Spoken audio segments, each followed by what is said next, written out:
IT job కోసం try చేస్తున్నారా? Coding tutor లో ట్రైనింగ్ తో పాటు స్టైఫండ్ అండ్ 100% జాబ్ గ్యారంటీ.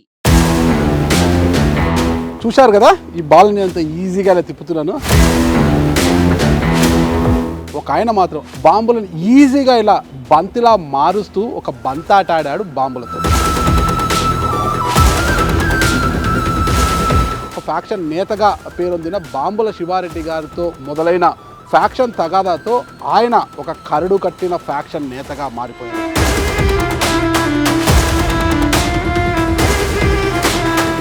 ఒక్క బాంబులు విసరడమే కాదండోయ్, తుపాకీని గురిపెట్టి కాల్చడంలో కూడా ఆయన పెద్ద గురికాడు.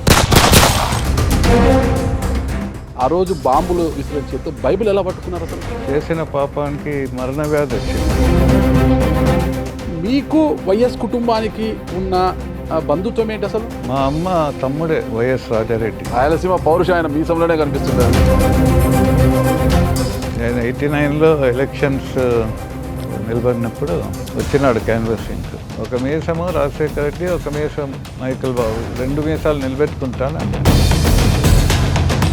శివారెడ్డి గారు మీకు వార్నింగ్ ఇచ్చే సమయానికి ఒక పెద్ద ఫ్యాక్షన్ లీడర్ ఆయన. మీకు అప్పటికు ఫ్యాక్షన్ తెలుసు, బాంబు ఎలా ఉంటుందో చూసిన వారు కాదు. అలాంటి మీరు ఏ ధైర్యముతో శివారెడ్డి గారి మీద కయ్యందు గారు అసలు became a factionist over night. Last 3-4 days elections ఉన్నప్పుడు మా ఇంటి వెనకాల వందలాది బాంబులు చుడుతున్నాం. డిస్ట్రిబ్యూషన్ చేయాలి కదా పల్లెలకు. సడన్గా పెద్ద పేలుడు అనిపించింది. బిల్డింగ్ కూలిపోయింది, మనుషులు చనిపోయారు. సో ఇంకా బాంబులు లేవు. శివారెడ్డికి ఏమో బాంబులు లేవు. సో ఎలక్షన్ రోజు ఐ వాజ్ హ్యాండిక్యాప్డ్. ఈరోజు ఎలక్షన్ అంటే డబ్బులు లేవు, ఎదుటోడు డబ్బు బాగా పంచుతున్నాడు, నాకు డబ్బు లేదు. మీరు ఒక మాట అన్నారు, బాంబులు పల్లెలకు పంచాలి కదా, బాంబులు అంటే డబ్బులు పంచాలి కదా అన్నట్టుగా. అంటే ఆ దినాల్లో బూత్ క్యాప్చరింగ్ ఎవరిది పై చేస్తే, అంటే ప్రజాబలం కాదు, బూత్ క్యాప్చరింగ్ ఎవరు ఎక్కువ చేయగలిగితే వాళ్ళదే విజయం. ఒక బాంబు ఎంత కొంటాంటారు? 20 రూపాయలు అనుకుందామా? అంటే ఒక మనిషి ప్రాణం ఖరీదు 20 రూపాయలు. సో చెప్పాలంటే జమ్మలమడుగుని ఒక బాంబుల గడ్డ చరిత్రగా మార్చిన ఘనత మీది, శివారెడ్డి గారిది అంటారు. అంటే ఫ్యాక్షన్ అట్లా ఉన్నదండి. శివారెడ్డిని చంపాలని డిసైడ్ అయిపోయి మోస్ట్ పవర్ఫుల్ బాంబ్స్ చుట్టండి అని చుట్టించాను. మిమ్మల్ని చంపాలి అనుకున్న శివారెడ్డి గారు ఎన్ని ప్రయత్నించి మీరు చనిపోలేదు. మీరు చంపాలనుకున్న శివారెడ్డి గారు మీ చేతుల్లో చనిపోలేదు. మీరు ఒక పక్క ఫ్యాక్షన్ చేస్తుంటే మీ చుట్టూ ఉన్న అనుచర గణం కావచ్చు, మీ బాడీ గార్డ్స్ చాలామంది ఫ్యాక్షన్ మాటన కొన్ని దారిదోపుడులకు కూడా పాల్పడేవారు అప్పుడు అంటారు. వాళ్ళు ఏదో నా పేరు చెప్పి. మీరు ఈ ఫ్యాక్షన్లో ఉండడము, ఫ్యాక్షన్ నేతలను ప్రోత్సహించడము, ఇవన్నీ కూడా మీ శ్రీమతి గారికి నచ్చేవి కాదు. ఎప్పుడు కూడా గొడవ పడేవారు. దీంతో నచ్చని మీ అనుచరులే మీ శ్రీమతిని హత్య చేయడానికి ఇంట్లో కిచెన్లో డబ్బాలో బాంబులు పెట్టి ఉన్నారు. ఒకసారి నేను ఇంటి బయట కూర్చోనంటే ఒక బాడీ గార్డ్ వచ్చాడు. నువ్వు అంటే నీ భార్యను చంపేస్తాను.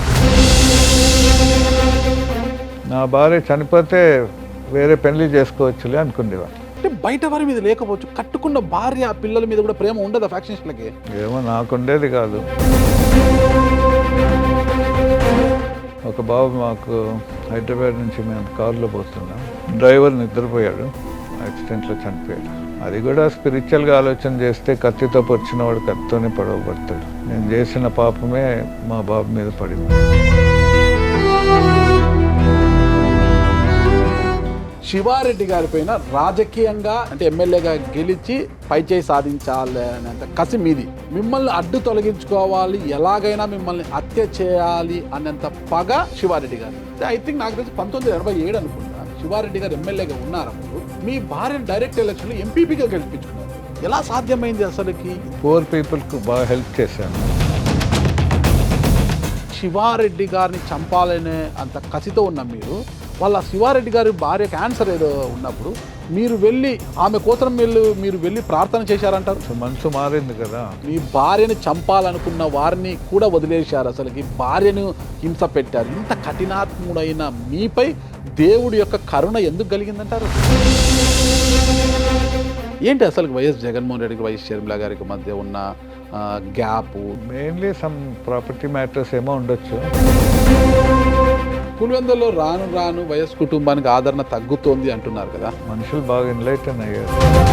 ఆ రోజు చేత బాంబులు పట్టి ఎంతోమంది మరణాలకు చావులకు కారణమైన ఆయన ఈరోజు చేత బైబిల్ పట్టి ఒక దేవుని బిడ్డగా మారిపోయి ఎంతోమందికి నీతి వాక్యాలు వల్లిస్తూ అలా ముందుకు పోతున్నారు. తన శేష జీవితాన్ని ఇక దేవుడికే అంకితం చేసేశారు. ఎందుకు అంత కరడుగట్టిన ఫ్యాక్షన్ నేతగా ఉన్న ఆయన ఎప్పుడు ఎలా ఆయన పరివర్తన చెందారు, దానికి దారిసిన కారణాలు ఏంటివి, ఆ తర్వాత ఆయన జీవితం ఎలా ఉంది అని తెలుసుకోవాలంటే మనము ఆ ఇంటర్వ్యూ మొత్తం చూడాల్సిందే.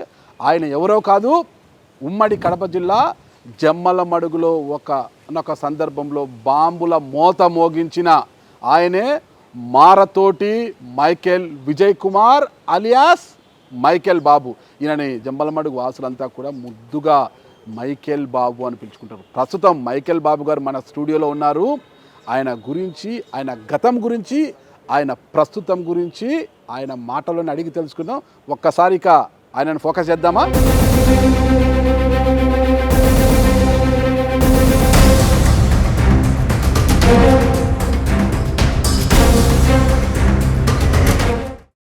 మిమ్మల్ని చూస్తుంటే నాకు ఆశ్చర్యమవుతుంది. నేను లాగులు వేసుకొని తిరిగే రోజుల్లోనే మా ఊర్లో జమ్మలమడుగు మైకేల్ విజయ్ కుమార్ ఉరఫ్ మైకేల్ బాబు గారి గురించి నేను వినేవాడిని.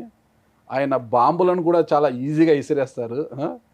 తుపాకీ గురిపెట్టి కాల్చడంలో కూడా ఆయన మంచి గురి తప్పని లీడర్ లాగా మిమ్మల్ని చూశాను, నేను విన్నాను కూడా మీ గురించి.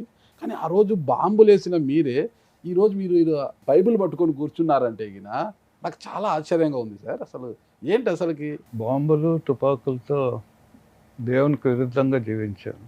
ఓకే, భయంకరంగా ఫ్యాక్షన్లో ఉన్నాను కదా. దాన్ని బట్టి 1993 లోపల లాస్ట్ మై పీస్. 1993 సమాధానం లేదు. ఓకే, చేసిన పాపానికి మరణ వ్యాధి వచ్చింది. మరణ వ్యాధి అంటే బైబిల్లో ఏమంటే పాపానికి జీతం మరణం. డాక్టర్ల దగ్గర పోయాను, డబ్బులు ఖర్చు పెట్టాలని రెడీగా ఉన్నాను, ఎక్కడ దొరకలే. కానీ అనుకోని రీతిగా ఒక ఆయన దేవుని విషయాలు చెప్పాడు. యేసుప్రభు నమ్మితే నీకు సమాధానం వస్తుందని. చూస్తాము నిజమైన దేవుడు ఈయననేనా అని ఐ స్టార్టెడ్ ప్రేయింగ్. ఓకే, ఇప్పుడు 93. ఓకే, ప్రార్థన చేస్తుంటే దేవుడు ప్రత్యక్షమయ్యాడు. ఒక కళ ద్వారా నాతో మాట్లాడాడు. ఓకే, తర్వాత ఐ సా హిస్ లైట్, వెలుగు కనిపించింది, దేవుని స్వరం వినిపించింది. ఓకే, తర్వాత నా తల్లో నుంచి మార్చి 30వ తేదీ 94వ సంవత్సరం నా తల్లో నుంచి పెద్ద బరువు అండి. ఈ పీడ, నిద్రలేనితనం, ఆత్మహత్య మనసు ఒకటేసారి ఈ బరువు దొల్లిపోయింది.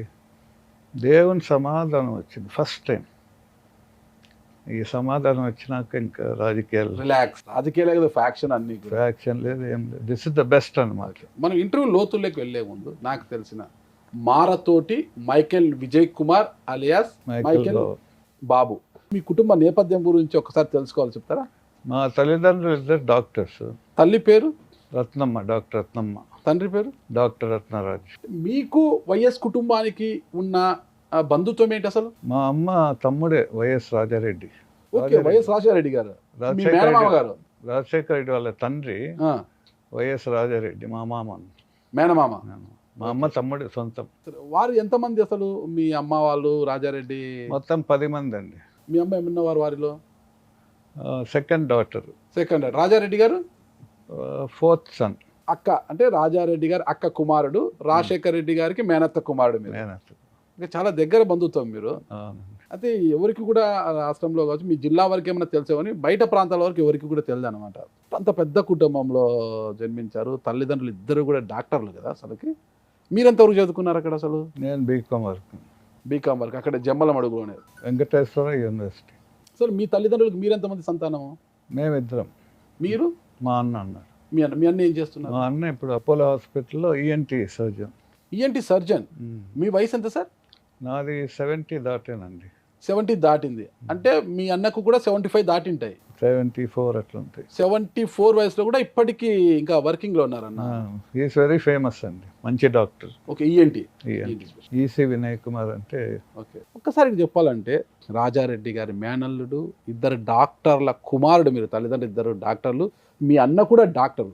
కానీ ఇంత మంచి కుటుంబం, ఇంత పెద్ద కుటుంబంలో జన్మించిన మీరు అసలు ఒక గ్రాడ్యుయేట్, మీరు అప్పట్లోనే ఒక గ్రాడ్యుయేట్ అంటే చిన్న చదువు కదా అప్పట్లో చదువు అంటే గిన, ఒక ఫ్యాక్షనిస్టుగా ఎలా మారిపోయారు అప్పట్లో మీరు? అసలుకి అందుకు దారి తీసిన కారణాలు ఏంటి అసలు? యాక్చువల్గా నాకు చిన్నప్పటి నుంచి పూర్ పీపుల్ అంటే చాలా ప్రేమ అనమాట. సో ఎందుకు పేదలంటే మీకు ప్రేమ? అక్కడ మా పేరెంట్స్ మిషనరీ డాక్టర్స్ కదా, ఓకే, చాలా పూర్ పీపుల్కి బాగా సేవ చేసేవాళ్ళు. ఓకే, మిషనరీస్ కూడా వచ్చి పూర్ పీపుల్కి హెల్ప్ చేసేవాళ్ళు. సో అదే మైండ్ నాకు వచ్చింది. సో పెద్ద అయినాక జమ్మలమడుగు ప్రాంతంలో poor people in the villages వాళ్ళకు హెల్ప్ చేసేదానికి స్టార్ట్ చేశాను. ఒక ఆర్గనైజేషన్ పెట్టి పల్లెలకు పోయి ఒక సర్వీసెస్ వాళ్ళకి మెడికల్ కానీ ఎకనామికల్ హెల్ప్ కానీ ఇట్లా చేసేవాడిని. ఒక సందర్భంగా శివారెడ్డి వాళ్ళ పక్క ఊరు బోర్డు తిప్పనిపాడు, అక్కడ జమ్మలమడుగు టౌన్, నాది టౌన్. శివారెడ్డి వారిది, బాంబుల శివారెడ్డి వారిది గుండ్లగుంట. ఓకే, గుండ్లగుంట పక్కన బోర్డు తిప్పనిపాడు అనే విలేజ్లో అక్కడ మా వాళ్ళు సేవ చేస్తున్నారు, పూర్ పీపుల్. మా వాళ్ళని అక్కడ కొట్టినారు, అంటే అక్కడ సేవ చేయకూడదని. ఆ పంచాయతీ సిఐ దగ్గరకు వచ్చింది. నేను బహుశా క్లోజ్ క్వార్టర్స్లో ఫస్ట్ టైం శివారెడ్డిని చూడ్డాము. ఓకే, అందరికి చూసింది లేదు, దూరం నుంచి చూశాను. దూరం నుంచి. నాకు ఫ్యాక్షన్ కూడా లేదు అసలు. సిఐ పంచాయతీ చేసినప్పుడు ఎందుకు సమాధానకరంగా ఉంది. ఎక్కడ, ఏ స్టేషన్లో సిఐ? జమ్మలమడుగు టౌన్లో.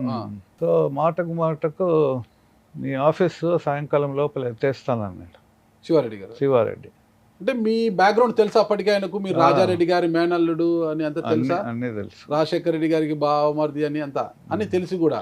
అంటే రాజారెడ్డి గారు అంటే అప్పుడు ఒక ఫ్యాక్షనిస్ట్ కదా, అందరు కూడా పులివెందల పెద్ద పులి అంటుంటారు కదా. అంటే ఆయన మేనల్లుడు అని తెలిసినా కూడా బాంబుల శివారెడ్డి గారు మీకు వార్నింగ్ ఇచ్చారా? నాకు వార్నింగ్ ఇచ్చారు. సాయంకాలం లోపల నీ ఆఫీసు కూల్ చేస్తామన్నట్టు. మీ వెనకాల మీ మామ ఉన్నాడని తెలియదా? అంటే శివారెడ్డి కూడా ఎవరిని లెక్క చేసేవాడు కాదు. అవునా? మా మామ కూడా అంతే. అప్పుడు నలుగురు ఉన్నారు గొప్ప రాజకీయంలో, ఫ్యాక్షన్లో. Ramana Reddy, MV Ramana Reddy, Raja Reddy and Siva Reddy. Okay, వీళ్ళు టాప్ అన్నమాట. ఈ ముగ్గురు ఎవరు టాప్ అంటారు మళ్ళీ మీరు? రమణారెడ్డి బాగా ప్లాన్ చేసే టైపు, రమణారెడ్డి గారు ప్లాన్ వేసే టైప్, రాజారెడ్డి డైరెక్ట్, శివారెడ్డి కూడా డైరెక్ట్. కానీ అందరికన్నా ధైర్యం వచ్చేసి రాజారెడ్డి బావనే. ఇంకా బాంబు పౌరుషమైన మీసంలోనే కనిపిస్తుంటది, మీ మామ మీసంలోనే కనిపిస్తుంటది కదా. నేను 89లో ఎలక్షన్స్ నిలబడినప్పుడు వచ్చినాడు క్యాన్వాసింగ్ రాజారెడ్డి మామ. ఒక మీసము రాజశేఖర్, అప్పుడు ఎంపీగా నిలబడ్డాడు రాజశేఖర్. ఒక మీసము రాజశేఖర రెడ్డి, ఒక మీసం మైకేల్ బాబు, 2 మీసాలు నిలబెట్టుకుంటాను అన్నాడు. ప్రచారం చేశాడు, పేపర్లో కూడా పడింది. ఒక మీసం రాజశేఖర రెడ్డి, ఒక మీసం మైకేల్ బాబు మేనల్లుడు. ఎంపీ ఎమ్మెల్యే 2 ఎలక్షన్స్ సైమల్టేనియస్గా జరిగినాయి అనమాట. నేను ఎమ్మెల్యేకి నిలబడ్డాను, కాంగ్రెస్ పార్టీ. సో నేను కూడా గెలిచేవాడిని. కానీ లాస్ట్ 3-4 డేస్ ఎలక్షన్స్ ఉన్నప్పుడు మా ఇంటి వెనకాల వందలాది బాంబులు చుడుతున్నాం. మీరు డిస్ట్రిబ్యూషన్ చేయాలి కదా పల్లెలకు. సడన్ నేను ఇంటి ముందరనే ఉన్నా, సడన్గా పెద్ద పేలుడు అనిపించింది. ఆకాశం వైపు చూస్తే మేఘంలాగా పొగపోయింది, దాదాపు ఊరంతా వినిపించింది. బిల్డింగ్ కూలిపోయింది, మనుషులు చనిపోయారు. ఎంతమంది చనిపోయారు? 3 అప్పుడు. తర్వాత పోలీసు వాళ్ళు వస్తారు కదా, వాళ్ళు రాకముందే ఈ బాడీస్ ఎక్కడికో తీసుకెళ్ళారు, ఆ బాడీ గార్డ్స్. సో ఇంకా బాంబులు లేవు, శివారెడ్డికి ఏమో బాంబులు ఉన్నాయి. సో ఎలక్షన్ రోజు ఐ వాజ్ హ్యాండిక్యాప్డ్. నాకు ఇక్కడ నవ్వొచ్చే విషయం ఏమంటే, ఇక్కడ మనం ఒక టాపిక్ మిస్ అయ్యి జంప్ అయ్యాం, మళ్ళీ ఆ టాపిక్లోకి వెళ్తాను. ఇక్కడ నవ్వొచ్చే విషయం అంటే, ఈరోజు ఎలక్షన్ అంటే డబ్బులు లేవు, ఎదుటోడు డబ్బు బాగా పంచుతున్నాడు, నాతో డబ్బు లేదు, వాడితో సమానంగా వాడు 1000 పంచితే నేను 1500 పంచాలి, వాడు 1500 పంచితే 2000 పంచాలనే పరిస్థితి. మీరు ఒక మాట అన్నారు, బాంబులు పల్లెలకు పంచాలి కదా, బాంబులు అంటే డబ్బులు పంచాలి కదా అన్నట్టుగా బాంబులు డిస్ట్రిబ్యూషన్ చేయాలి కదా, పంచాలి కదా. బాంబులు పేలిపోయాయి, నా దగ్గర బాంబులు లేవు, శివారెడ్డితో బాంబులు ఉన్నాయి. అంటే నా దగ్గర డబ్బులు లేవు, శివారెడ్డితో డబ్బులు ఉన్నాయన్న ఈజీగా చెప్తున్నారు. అసలు ఇది అనుకోవడానికే కొంత భయంగా ఉన్నప్పటికీ కూడా, వినడానికి కొంత భయానకంగా ఉన్నా కూడా కొద్దిగా నవ్వు పుట్టించే అంశం కాదంటారు ఇది. అంటే ఆ దినాల్లో బూత్ క్యాప్చరింగ్, ఎవరిది పై చేస్తే బూత్ క్యాప్చరింగ్ చేసేవాళ్ళు, ఓట్లు గుద్దుకుండేవాళ్ళు. అంటే ప్రజాబలం కాదు, బూత్ క్యాప్చరింగ్ ఎవరు ఎక్కువ చేయగలిగితే వాళ్ళదే విజయం. ఇరు వర్గాలు నాయకులు ఏం చేస్తారంటే వాళ్ళ వర్గాలకు బాంబులు ఇస్తారు. ఓకే, ప్రొటెక్షన్ కోసం. వీళ్ళ దగ్గర బాంబులు ఉన్నాయి, వాళ్ళ దగ్గర బాంబులు ఉన్నాయి అంటే గలాటలు ఎట్లా జరుగుతాయి? ఓకే, జరిగినా ఎవరి దగ్గర ఎక్కువ బాంబులు ఉంటే ఎవరిదే పై చేయి అవుతుంది. వాళ్ళే రిగ్గింగ్ చేసుకుంటారు. అంటే మీ ఇంట్లో ఒక కుటీర పరిశ్రమ ఉండింది బాంబులు చుట్టడానికి? అట్లేం లేదు, కానీ బాంబ్ మ్యానుఫ్యాక్చరర్స్ తో పిలిపించాం. ఎక్కడి నుంచి పిలిపించేవాళ్ళు? వాళ్ళు అక్కడ ఆర్లగడ్డ ఏరియా నుంచి వచ్చారు.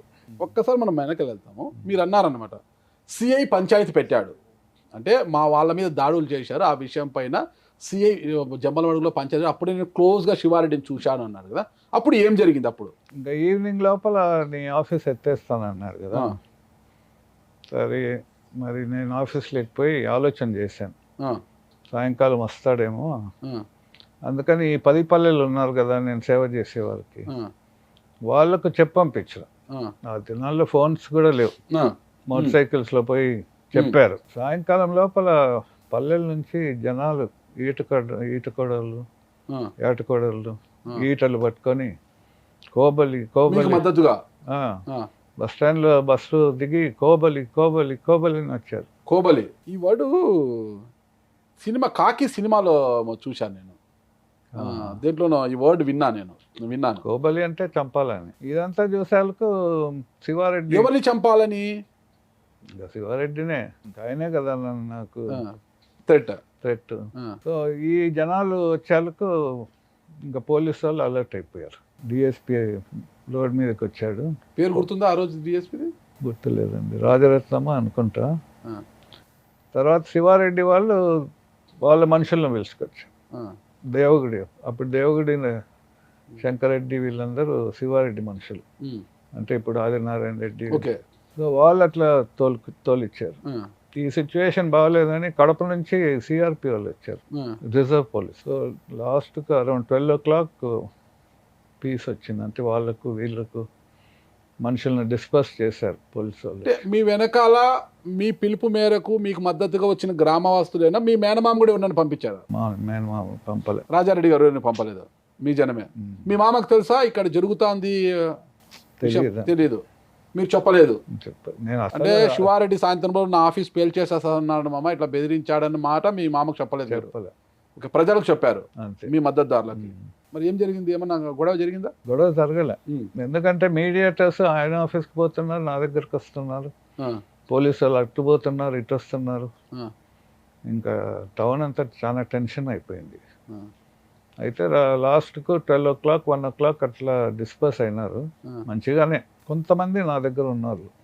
ఇప్పుడు ఫ్యాక్షన్ మొదలైంది నీకు ఆయనకు అని ఒక ఆయన ఒక బాంబు తీసుకొని వచ్చి నాకు ఇచ్చాడు. అంతవరకు బాంబు చూసినాన్ని కాదు. ఓకే, బాంబు ఎట్లుంటో తెలియదు. బాంబు తీసుకొని వస్తే నా ఇంటి ముందర గుంత పాత పెట్టుకుంటా. ఆ బాంబు నాకు ఇచ్చినాడే నా బాడీ గార్డ్గా లైఫ్ లాంగ్ ఉన్నాడు బాడీ గార్డ్గా. ఏం పేరు? బెన్నయ్య. ఏ గ్రామం ఆయనది? చిన్నకొమెర్ల అంటే చాలా ఫెరోషియస్ పీపుల్.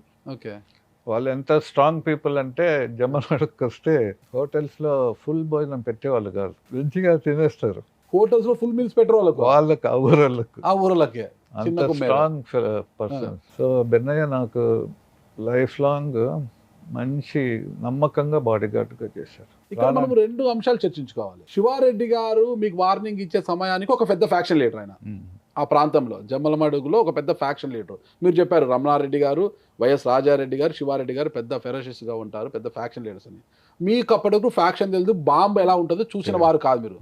అలాంటి మీరు ఏ ధైర్యముతో శివారెడ్డి గారి మీద కయ్యం దువ్వారు? అసలుకి ఆయన బెదిరించినంత మాత్రాన మీరు వెనకడుగు వెయ్యకుండా యుద్ధానికి సై అన్నారు మీరు. అసలుకి ఏ ధైర్యంతో? అంటే నేను చిన్నప్పటి నుంచి మంచితనం ఉన్నది, కానీ కొద్దిగా స్కూల్ లైఫ్ నుంచి కొద్దిగా రౌడిజం అనేది ఉంది. అది అలా వెనకాల ఉండింది, అది ముందర షేడ్ వేరుంటే వెనకాల అదైతే ఉండింది. వెనకాల మేనమామ పోలికలు ఉంటాయి కదా కొద్దిగా. అవి ఉంటాయి అంట. రాజారెడ్డి మామకు నేను ఫేవరెట్ అయిపోయాను అప్పుడు. ఓకే, ఈ ఫ్యాక్షన్లో దిగాక. అంతవరకు చూసిన అల్లుడు వేరు, ఇక మీద చూసే అల్లుడు వేరు అనమాట. సో అట్లా స్టార్ట్ అయిందండి. ఇంకా నెక్స్ట్ డే నుంచే నేను ఇంకా నా ప్రాణానికి ఇది సేఫ్టీ కావాలి కదా, నేను బాంబులు, తుపాకులు, బాడీ గార్డ్స్. అప్పుడు మోటార్ సైకిల్లో తిరిగేవాడిని, జీప్ కొనడము, విల్లీస్ విల్లీస్, ఓకే ఓకే. అలాగా I became a factionist overnight. రాత్రి ఒక ఫ్యాక్షన్ లీడర్ అయిపోయారు. ఇంకొక విషయం ఏంటో మనం డిస్కస్ చేయాలి. మీకంటే బాగా సార్, మీరు ఫ్యాక్షన్ లీడర్ కాకపోయినా శివారెడ్డి గారు యుద్ధానికి రావడంతో తప్పని పరిస్థితుల్లో మీరు యుద్ధానికి దిగారు. సరే, మీ మామ ఉన్నారు, అదని పక్కన పెడితే, కానీ బెన్నయ్య మీకు అంటే మీరు ఒక ఫ్యాక్షన్ లీడర్ కాదు, మీ దగ్గర వర్గము లేదు, అప్పటి వరకు ఏమీ లేదు, కేవలం సర్వీస్ మాత్రమే ఉంది. కానీ శివారెడ్డి గారు అక్కడ ఫ్యాక్షన్ లీడర్. కానీ బెన్నయ్య ఏ ధైర్యంతో మీ దగ్గరకు వచ్చి మీకు మద్దతు పలికాడు? అసలు బెన్నయ్యకు జరిగిన అన్యాయం ఏంటి ఆ రోజు? బెన్నయ్యకి ఏం అన్యాయం లేదు. మరి ఏ ధైర్యంతో మీకు అండగా నిలబడ్డాడు వచ్చి? ఈ పేద ప్రజలకు నేను చేస్తున్నా కదా, మోస్ట్లీ ఫ్యాక్షన్లో పెద్దోళ్ళ దగ్గర ఫ్యాక్షన్ చేసే వాళ్ళు సన్నోళ్ళే, పేదవాళ్ళు. సో అది ఎట్లా వాళ్ళకు ఫ్లాష్ అయిందో మైండ్లో, పేదవాళ్ళకు సపోర్ట్గా ఉన్నాడు కదా, ఈయనకు సపోర్ట్ చేస్తాము, ఆయన పేదవాళ్ళకు వ్యతిరేకంగా ఉన్నాడు కదా, లెటర్స్ ఫైట్ అన్నట్టు మైండ్ వచ్చిందో ఏమో తెలియదు. కానీ వీళ్ళే ఫెరోషియస్ పీపుల్, పూర్ పీపులే ఫ్యాక్షనిస్ట్కు బాంబులు వేసేది వీళ్ళే, చంపేది వీళ్ళే ఆ ప్రాంతాల్లో. అప్పుడు పెద్దోళ్ళు పోయి ఫీల్డ్లో దిగరు కదా, వాళ్ళు కత్తి పట్టరు, బాంబు పట్టరులేండి. లేరు. అది అలా మీకు ఫ్యాక్షన్ స్టార్ట్ అయింది. మరి అలా ఫ్యాక్షన్ లీడర్గా ఉన్న మీరు రాజకీయ నాయకుడిగా ఎలా మారారు? అంటే మీరు చారిటీస్ నుంచి, మిషనరీస్ నుంచి వచ్చే డబ్బులను కూడా ఇక్కడ సర్వీస్ చేయడము, ఇదంతా చేస్తూ రాజకీయాల్లోకి వెళ్ళారు. ఈ మిషనరీస్ వచ్చే డబ్బుని మీరు పంపిణీ చేస్తూ ప్రజలను మీ వైపు తిప్పుకోవడంతో మీకు శివారెడ్డి గారికి ఫ్యాక్షన్ మరింత ముదిరింది అంటారు అసలుకి. అప్పుడు ఎల్ఎం బ్యాంక్ ఎలక్షన్స్ ప్రొక్లైమ్ చేశారు. ఇంకా నాకు ఏదో ఒక పొజిషన్ కావాలి కదా, ఎల్ఎం బ్యాంక్ ఎలక్షన్స్కు మేము నామినేషన్ వేసాం. అది కూడా నామినేషన్ ఎట్లా వేసామంటే, జనాలను తీసుకొని పోయి 10 గంటలకు నామినేషన్ వేసి 11 మందికి మా వాళ్ళకు గౌతలను రానియకుండా బాంబులతో అడ్డగిచ్చాం. 5 గంటలకు మమ్మల్ని యునానిమస్గా ఎలక్ట్ చేశారు. ఎల్ఎం బ్యాంక్ ప్రెసిడెంట్ అయ్యాను. మీరు? నేను. ఎల్ఎం బ్యాంక్ అంటే land mortgage bank. Okay okay. President అయ్యాను. అదే నా ఫస్ట్ పొలిటికల్ అడుగు పెట్టడం. తర్వాత ఇంకా ఎమ్మెల్యే కావాలని ఆశపడ్డాను. ఇది గెలిచానుగా, ఇంకా అవతల ఎవరు, ఇంకా శివారెడ్డికి పోటీ నేనే నిలబడేదానికి బయటపడ్డాను. అప్పటి నుంచి ఇంకా ఆయన నన్ను చంపాలని, నేను ఆయన చంపాలని. ఒకరికొకరు. మరి ఏ పార్టీ తరపున మీరు బరిలోకి దిగాలనుకున్నారు? నేను కాంగ్రెస్లో ఉన్నాను. కాంగ్రెస్లో అంటే మీ బావ రాజశేఖర రెడ్డి గారు మీకు సపోర్ట్ చేశారా? ఫ్యాక్షన్గా కాదు కానీ పొలిటికల్గా. చంపడమా చావడమా అనే స్థాయికి వెళ్ళిపోయారు మీరు. ఇంకా సాధారణ వ్యక్తిగా ఉన్న మీరు ఒక చిన్న సంఘటన కారణంగా శివారెడ్డిని చంపడమా, శివారెడ్డి చేతిలో నేను చావడమా? అంటే నేను చావడం అనేది ఉండేది కాదులే, ఎందుకంటే ఫుల్లీ ప్రొటెక్టెడ్ కదా. ఆయనకు కూడా అంతే ప్రొటెక్షన్ ఉంటుంది కదా. అవును, మరి మమ్మల్ని అటాక్ చేస్తే ముందు మా బాడీ గార్డ్స్ నిలబడతారు కదా. ఆయనకు కూడా ఉంటారు కదా బాడీ గార్డ్స్. ఉంటారు. అటువంటి ఫ్యాక్షన్స్ జరిగినాయి. ఓకే. ఆయన మనుషులకు నా మనుషులకు ఫ్యాక్షన్ చాలా జరిగినాయి. 100 మందిని హత్య చేశారు, 100 మంది అశులు బాశారంటారు కదా. ఆ దినాల్లో చాలా మంది హత్యకు గురయ్యారండి, బాంబులతో, తుపాకులతో. మీకు తెలిసి ఎంతమంది 2 వర్గాల నుంచి ఎంతమంది హత్యకు గురైంటారు? కరెక్ట్గా చెప్పలేము కానీ 14 yearsలో ఒక 100 దాటిండొచ్చు. 100 దాటిండొచ్చు. 2 వర్గాలు 14 సంవత్సరాలు ఫ్యాక్షన్ నడిపారు మీరు. అవునండి. అసలు మీ ప్రత్యర్థులని ఎవరైనా చంపి వచ్చిన తర్వాత వాళ్ళందరికీ కూడా మీ బంగ్లాలో షెల్టర్ ఇచ్చేవారంట కదా మొత్తం కూడా అక్కడే? అంటే కొంతమంది ఊర్లు వదిలిపెట్టి వచ్చింటారు, హత్యలు చేసి పరారైంటారు. అటువంటి వాళ్ళందరినీ మన బంగ్లా వెనకల్నే రూమ్ ఉండేది, అక్కడ షెల్టర్ ఇచ్చేవాళ్ళం. వాళ్ళే నా బాడీ గార్డ్స్గా నాతో పాటు వచ్చేవాళ్ళు, ఒకరికొకరికి తోడు. బాంబులు చుట్టాలి అనుకున్నప్పుడంతా ఆళ్ళగడ్డ నుంచి మనుషులు పిలిపించేవారు మీరు? ఆళ్ళగడ్డ అని కాదు, రాయలసీమలో ఎక్కడో ఉంటారు బాంబ్ మ్యానుఫ్యాక్చరర్స్, వాళ్ళు స్పెషల్గా తయారు చేస్తారు. ఓకే. మనకి ఎన్ని బాంబులు కావాలంటే అన్ని చేస్తారు, దానికి డబ్బులు ఇచ్చేసేవాళ్ళు. ఒక బాంబు ఎంత కొంటాండ్రి? ఆ దినాల్లో పెద్ద కాస్ట్లీ కాదు, ఒక 20 రూపాయలు అనుకుందామా. అంటే ఒక మనిషి ప్రాణం ఖరీదు 20 రూపాయలు అంతే. ఈరోజు లక్షలు పోసినా మనిషి ప్రాణం నిలబెట్టలేని రోజులు ఇవి. అవును. కానీ ఆ రోజుల్లో 20 రూపాయలతో బాంబు చుట్టి ఆ బాంబు వేస్తే మనిషి ప్రాణం తీసే రోజులు అవి. ఇంత తేడా ఉన్నాయి కదా సార్. అంటే బాంబుల్లో కూడా పొగ బాంబులు ఉంటాయి, చంపే బాంబులు ఉంటాయి. మీరు ఏ బాంబులు ఎక్కువ చుట్టించేవారు? పొగ చేసే వాళ్ళము, మనుషులను చంపే బాంబులు కూడా. ఒకసారి అయితే శివారెడ్డిని చంపాలని డిసైడ్ అయిపోయి ఎక్కడ స్పాట్ పెట్టారు? ముద్దునూరు రైల్వే స్టేషన్ బాంబ్ మ్యానుఫ్యాక్చరర్స్ను పిలిచి ద మోస్ట్ పవర్ఫుల్ బాంబ్స్ చుట్టండి అని చుట్టిచ్చాను. ఆ బాంబులు శివారెడ్డి మీద వేయాలి కదా, అది ఎంత పవర్ఫుల్గా ఉందో లేదో టెస్ట్ చేస్తామని ఒక ఎనుమును తీసుకొని పోయి గేదెను ముద్దునూరు కొండలో వ్యాన్లో తీసుకొని పోయి నేను కూడా ఉన్నాను, నేను నా బాడీ గార్డ్స్ టెస్ట్ చేసినాం. ఆ ఎనుము చనిపోయింది. సో చనిపోయిందా? పీస్ అయిందా? పీస్ ఏం కాదు, చనిపోయింది.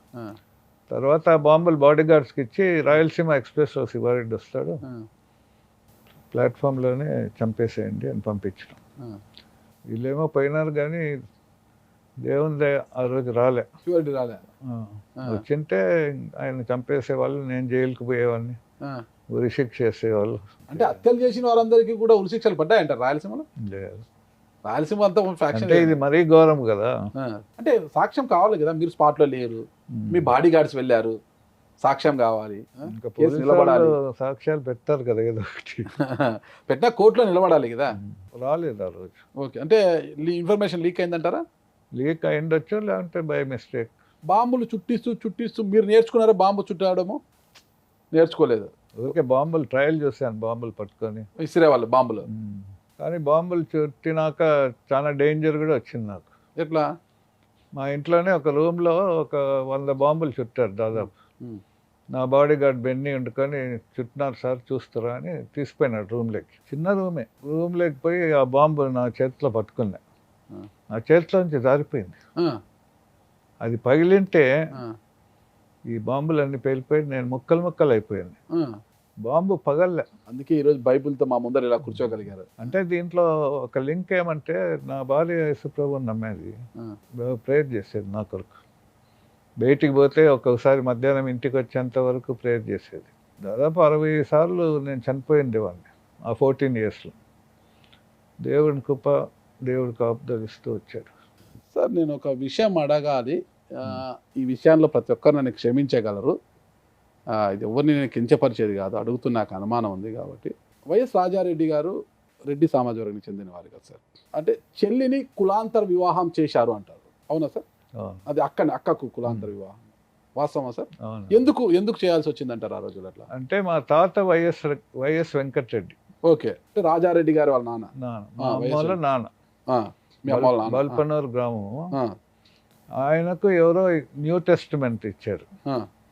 ఆ న్యూ టెస్టిమెంట్ చదివాడు. మా తాత ఏమంటే హిందూ స్కాలర్, మంచి జ్ఞానం కలిగిన వాడు. న్యూ టెస్టిమెంట్ చదివి యేసుప్రభు నువ్వు వెంబడించడం మొదలుపెట్టాడు. యేసుప్రభు ఆయన దర్శించాడు. మా తాత కూడా తుపాకులు పట్టేవాడే. అయితే దేవుణ్ణి నమ్ముకున్నాక ఆయన బల్పనూరు నుంచి వెలివేయాలని చూశారు పెద్దలందరూ.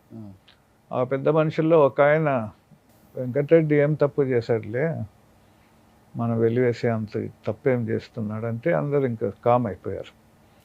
సో మా తాత మారాడు. ఇప్పుడు మాకు వైఎస్ ఫ్యామిలీస్లో వచ్చిన ఆశీర్వాదాలు అంటే మా తాత వైఎస్ వెంకటరెడ్డి వల్లనే మేమందరం ఆశీర్వదింపబడ్డాం. సో మా తాత దేవుని నమ్ముకున్నాడు కాబట్టి my mother also Christian marriage. అంటే చాలా మంది రాజకీయ నాయకులంతా విమర్శిస్తుంటారు కదా, రెడ్డిస్ ఎలా అవుతారు, క్రిస్టియన్ రెడ్లని, కొంతమంది ఇంకో రెడ్లని ఇట్లా విమర్శిస్తుంటారు కదా, ఎస్సీల ఇళ్లలో కూడా బంధుత్వాలు ఉన్నాయి అది ఇది అనేసి. దానివల్ల ఇదంతా పెద్ద రాజకీయంగా కూడా కొంత దుమారం రేపుతుంటది ఇప్పుడు కూడా రాజారెడ్డి కుటుంబం. మా తాతని బట్టి అందరూ క్రిస్టియన్స్ అయిపోయారు. క్రిస్టియన్స్ కొంతమంది క్రిస్టియన్స్ ఫాలో చేశారు క్రిస్టియానిటీ, కొంతమంది మామూలు నామినల్ క్రిస్టియన్స్. ఇంకొక ప్రశ్న అడుగుతాను, తప్పుగా అనుకోవద్దండి సార్. ఇప్పుడు వైఎస్ మైకేల్ బాబు గారు ఆది ఆంధ్ర క్రిస్టియన్ అంటారా, లేకపోతే అంటే బీసీసీ అంటారా, అంటే ఎస్సీ సమాజం కిందకి వస్తారంటే ఏం చెప్తారు? సర్టిఫికెట్లో మాత్రం Indian Christian. Subject correction BCC అనుకుంటాను. అయితే ఇంకా ఆ టాపిక్ మనం కట్ చేసి ముందుకు వస్తే, షెల్టర్ ఇచ్చేవాళ్ళు, మీ భార్య మీ శ్రీమతి గారు కూడా డివోటీ అన్నారు కదా, మీరు వివాహం ఎక్కడ చేసుకున్నారు? గుంటూరు. మా మేనత్త కూతురే, అంటే మా నాయన చెల్లెలు కూతురే. ఓకే, అందుకని అట్లా మ్యారేజ్ అయింది. మీ నాన్న చెల్లెల కూతురు, మీ మర్దాన్నే వివాహం చేసుకున్నారు. అంటే వివాహం నాటికి మీరు ఇంకా ఫ్యాక్షనిస్ట్గా మారలేదు? మారలేదు. అంటే ఫ్యాక్షనిస్ట్గా మారక ముందు మీరు చారిటీ చేసేవాళ్ళు, సర్వీసెస్ చేస్తూ, మిషనరీస్ ద్వారా వచ్చిన డబ్బులతో సర్వీసెస్ చేస్తూ ముందుకు పోయేవారు. వివాహం అయింది, తర్వాత ఫ్యాక్షనిస్ట్గా మారారు. అప్పుడు మీ శ్రీమతి వారించలేదంటారా? ఇష్టం లేదు, ప్రార్థన చేసేది. ఇష్టం లేకుండా నన్ను ఏం చేయగలుగుతుంది? నేనే చాలా ఆమెను హింసించేవాడిని. హింసించేవారా? ఏ విధంగా హింసించేవారు? ఒకసారి కొట్టే కర్ర ఇరిగిపోయింది, అయ్యో, అంత కొట్టేవాడిని. మద్యం సేవించేవారా మీరు అప్పుడు? చాలా.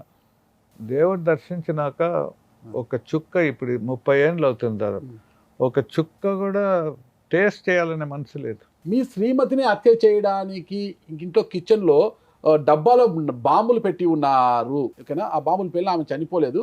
ఆ విషయం మీకు తెలిసినా కూడా వాళ్ళని ఏమీ చెయ్యలేదు అన్న ఆరోపణ అనేది వాస్తవమా? అంటే బాడీ గార్డ్స్ నా భార్య మీద కోపం, ఎందుకంటే నేను బాగా కొట్టేవాడిని కదా. అందుకని వాళ్ళకు మరి కరెక్ట్గా అంటే వాళ్ళని ఎంకరేజ్ చేయదు, సో వాళ్ళకు కోపము. ఒకసారి నేను ఇంటి బయట కూర్చోనంటే ఒక బాడీ గార్డ్ వచ్చాడు, సార్ నీతో మాట్లాడాలన్న. ఏంట్రా అన్న? నువ్వు అంటే నీ భార్యను చంపేస్తానన్న. వద్దురా అన్న, ఆ పని చేయొద్దన్న. అయితే ఊరుకుండలేదు, ఒక డేక్షాలో బియ్యం పెట్టింది, తీసుకుంటుంది కదా, ఆ బియ్యం పైన తోడేసి లోపల శక్తివంతమైన బాంబులు పెట్టి బియ్యం తోడేసి, అంటే నా భార్య వేలు తగిలితే బాంబులు పేలి చనిపోవాలని. కానీ పనాయమ ద్వారా, ఆమె ప్రార్థన చేస్తుంటుంది కదా, పనాయమ ద్వారా అక్కడ బాంబులు పెట్టారని తెలిసిపోయింది. అంతవరకు తప్పించుకున్నది. ఇంకా దాని విషయం ఇంకా నేను పెద్దగా బాడీ గార్డ్స్ దండించడం అట్టేం చేయలే. ఎంత క్రూరమైన వ్యక్తి సార్ మీరు అప్పట్లో, అసలు నాకు అర్థం కదా. కట్టుకున్న భార్య, పక్కింటి వాడు కావచ్చు, ఎవరైనా బయట వాళ్ళు ఒక చిన్న మాట అంటే పడం మనము. కానీ ఆ రోజు బాడీ గార్డ్ వచ్చి చంపుతామన్నా ఊరుకున్నారు. బాడీ గార్డ్స్ బకెట్లో బాంబులు పెట్టి మీ భార్యను చంపాలని చూసినా, అది తెలిసిపోయినా కూడా ఏమీ అనలేదంటే అంత క్రూరంగా ఎలా ఉండిపోయినారు సార్ అసలు మీరు? అంటే ఫ్యాక్షన్ లైఫ్లో మనిషి చాలా కఠినం అయిపోతాడు. ఈ సాఫ్ట్నెస్, భార్యను ప్రేమించాలి, పిల్లల్ని ప్రేమించాలి, ఈ ఫ్యామిలీ లైఫ్ కన్నా హార్డ్ అయిపోతుంది. ఎప్పటికీ ఎవరిని చంపుదామా, ఎవరిని చంపుదామా, ఇంకా అంత హార్ట్ ఉన్నప్పుడు అంత కఠినాత్ములు అయిపోయాను. ప్రేమ అనేది ఎక్కడ ఉంటుంది? బయట వారి మీద లేకపోవచ్చు, కట్టుకున్న భార్య పిల్లల మీద కూడా ప్రేమ ఉండదా ఫ్యాక్షనిస్ట్లకి? ఏమో, నాకు ఉండేది కాదు. మీకు ఎంతమంది సంతానం? నాకు 4 ఉన్నారు, 2 మగ పిల్లలు, 2 ఆడపిల్లలు. ఒక బాబు మాకు హైదరాబాద్ నుంచి మేము కారులో పోతున్నాం, డ్రైవర్ నిద్రపోయాడు, ట్విన్స్ అన్నమాట, 3 years old. అప్పుడు యాక్సిడెంట్లో చనిపోయాడు. అది కూడా స్పిరిచువల్గా ఆలోచన చేస్తే కత్తితో పొడిచినవాడు కత్తితోనే పడవబడతాడు. కరెక్ట్. నేను చేసిన పాపమే మా బాబు మీద పడింది. ఇప్పుడు ఒక బాబు, 2 కూతురు. వాళ్ళని మీలాగే పెంచారా, లేదా ప్రేమతో పెంచారా? మారుమనసు పొందాక ప్రేమతోనే పెంచాను.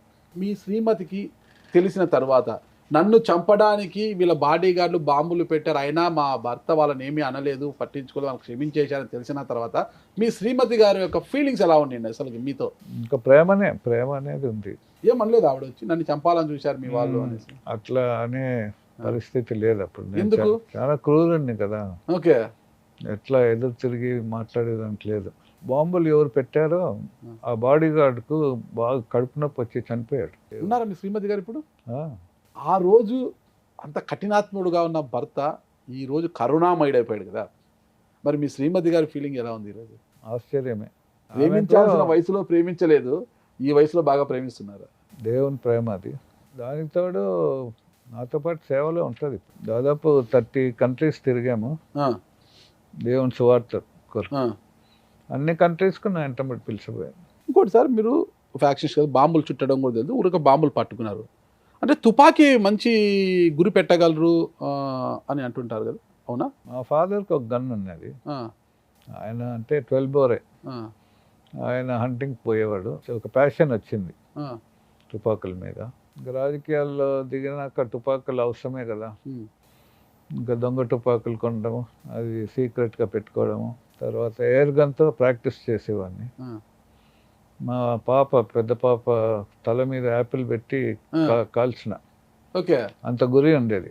పాప తల మీద పెట్టి కాల్చడం ఏంటి సార్? పాపం బిడ్డ తెలియక ఏమేమో చేసేవాడిని. తర్వాత ఎయిర్ గన్ పెల్లెట్ను ఎయిర్ గన్తో కొట్టేవాడిని, అంత గురి అన్నమాట. ఓకే. ఇంకా ఫారెస్ట్కి పోయి హంటింగ్ చేసేవాడిని. ఇంత థ్రెట్ నుండి, ఇంత ఫ్యాక్షన్లో ఉండి ఫారెస్ట్కి అంత ధైర్యంగా వెళ్ళేవారా? ఉంటారుగా బాడీ గార్డ్స్ పక్కన. అంటే ఖర్చు బాగా కదా, మీ తల్లిదండ్రులు ఏమనేవారు కాదా? ఏంది ఇదంతా కూడా ఇంతమందిని మేపుతూ అందరిని ఏంది? వాళ్ళు బాధపడేవాళ్ళే, నా జీవితం ఇంక అట్లా అయిపోయింది. మనం బతకాలి అంటే ఎదుటోని చంపాలి అంటే మనం చావాలి. ఎన్నిసార్లు శివారెడ్డి గారిని మీరు అటాక్ చేశారు? శివారెడ్డి గారు మిమ్మల్ని ఎన్నిసార్లు అటాక్ చేశారు? నేను ఒకసారి బస్ స్టాండ్లో నిరాహార దీక్ష చేస్తున్నాను జమ్మలమడుగులో ఆయనకు వ్యతిరేకంగా. అప్పుడు మధ్యరాత్రి తర్వాత పోలీస్ వేషం వేసుకొని శివారెడ్డి మనుషులు నన్ను చంపేసేదానికి వస్తున్నారు. అప్పుడు అసలైన పోలీసు వాళ్ళు వాళ్ళని పట్టుకున్నారు. పేపర్లో కూడా వచ్చింది నకిలీ పోలీసులు పట్టివేస్తారని. అది ఒకసారి నన్ను చంపాలని. ఇంకోసారి నేను కడప నుంచి వస్తుంటే వాళ్ళు ప్రొద్దుటూరు దగ్గర కాసుకొని ఉన్నారంట. అది నాకు తెలియదు. జీప్ మీద బాంబులు వేసి చంపాలని నేను ఇంకొక రూట్లో వచ్చేసాను. తర్వాత ఈ ఫ్యాక్షన్లోనే నేను నన్ను అరెస్ట్ చేసి ముషీరాబాద్ జైల్లో 1 year పైన పెట్టారు. ఓకే. ఏ కేసులో? అన్ని కేసులు కలిపి బాంబుల కేసులు. ముషీరాబాద్లో ఉన్నప్పుడు అప్పటికి శివారెడ్డి మినిస్టర్ అయ్యారు. ఓకే. సో జైలు సూపరింటెండెంట్కు మెసేజ్ పెట్టారు, విషయం పెట్టి చంపేసేయండి. ఆయన ఒప్పుకోలేదు, స్ట్రిక్ట్ ఆఫీసర్. ఓకే. నేను లోపల బ్యారక్స్లో ఉంటే చెప్పాడు, జాగ్రత్తగా నిన్ను చంపాలని చూస్తున్నాడు. సో 15 రోజులకు ఒకసారి, నెలకు ఒకసారి అట్లా కోర్టు కేసులు ఉండేవి ప్రొద్దుటూరు జమ్మలమడు.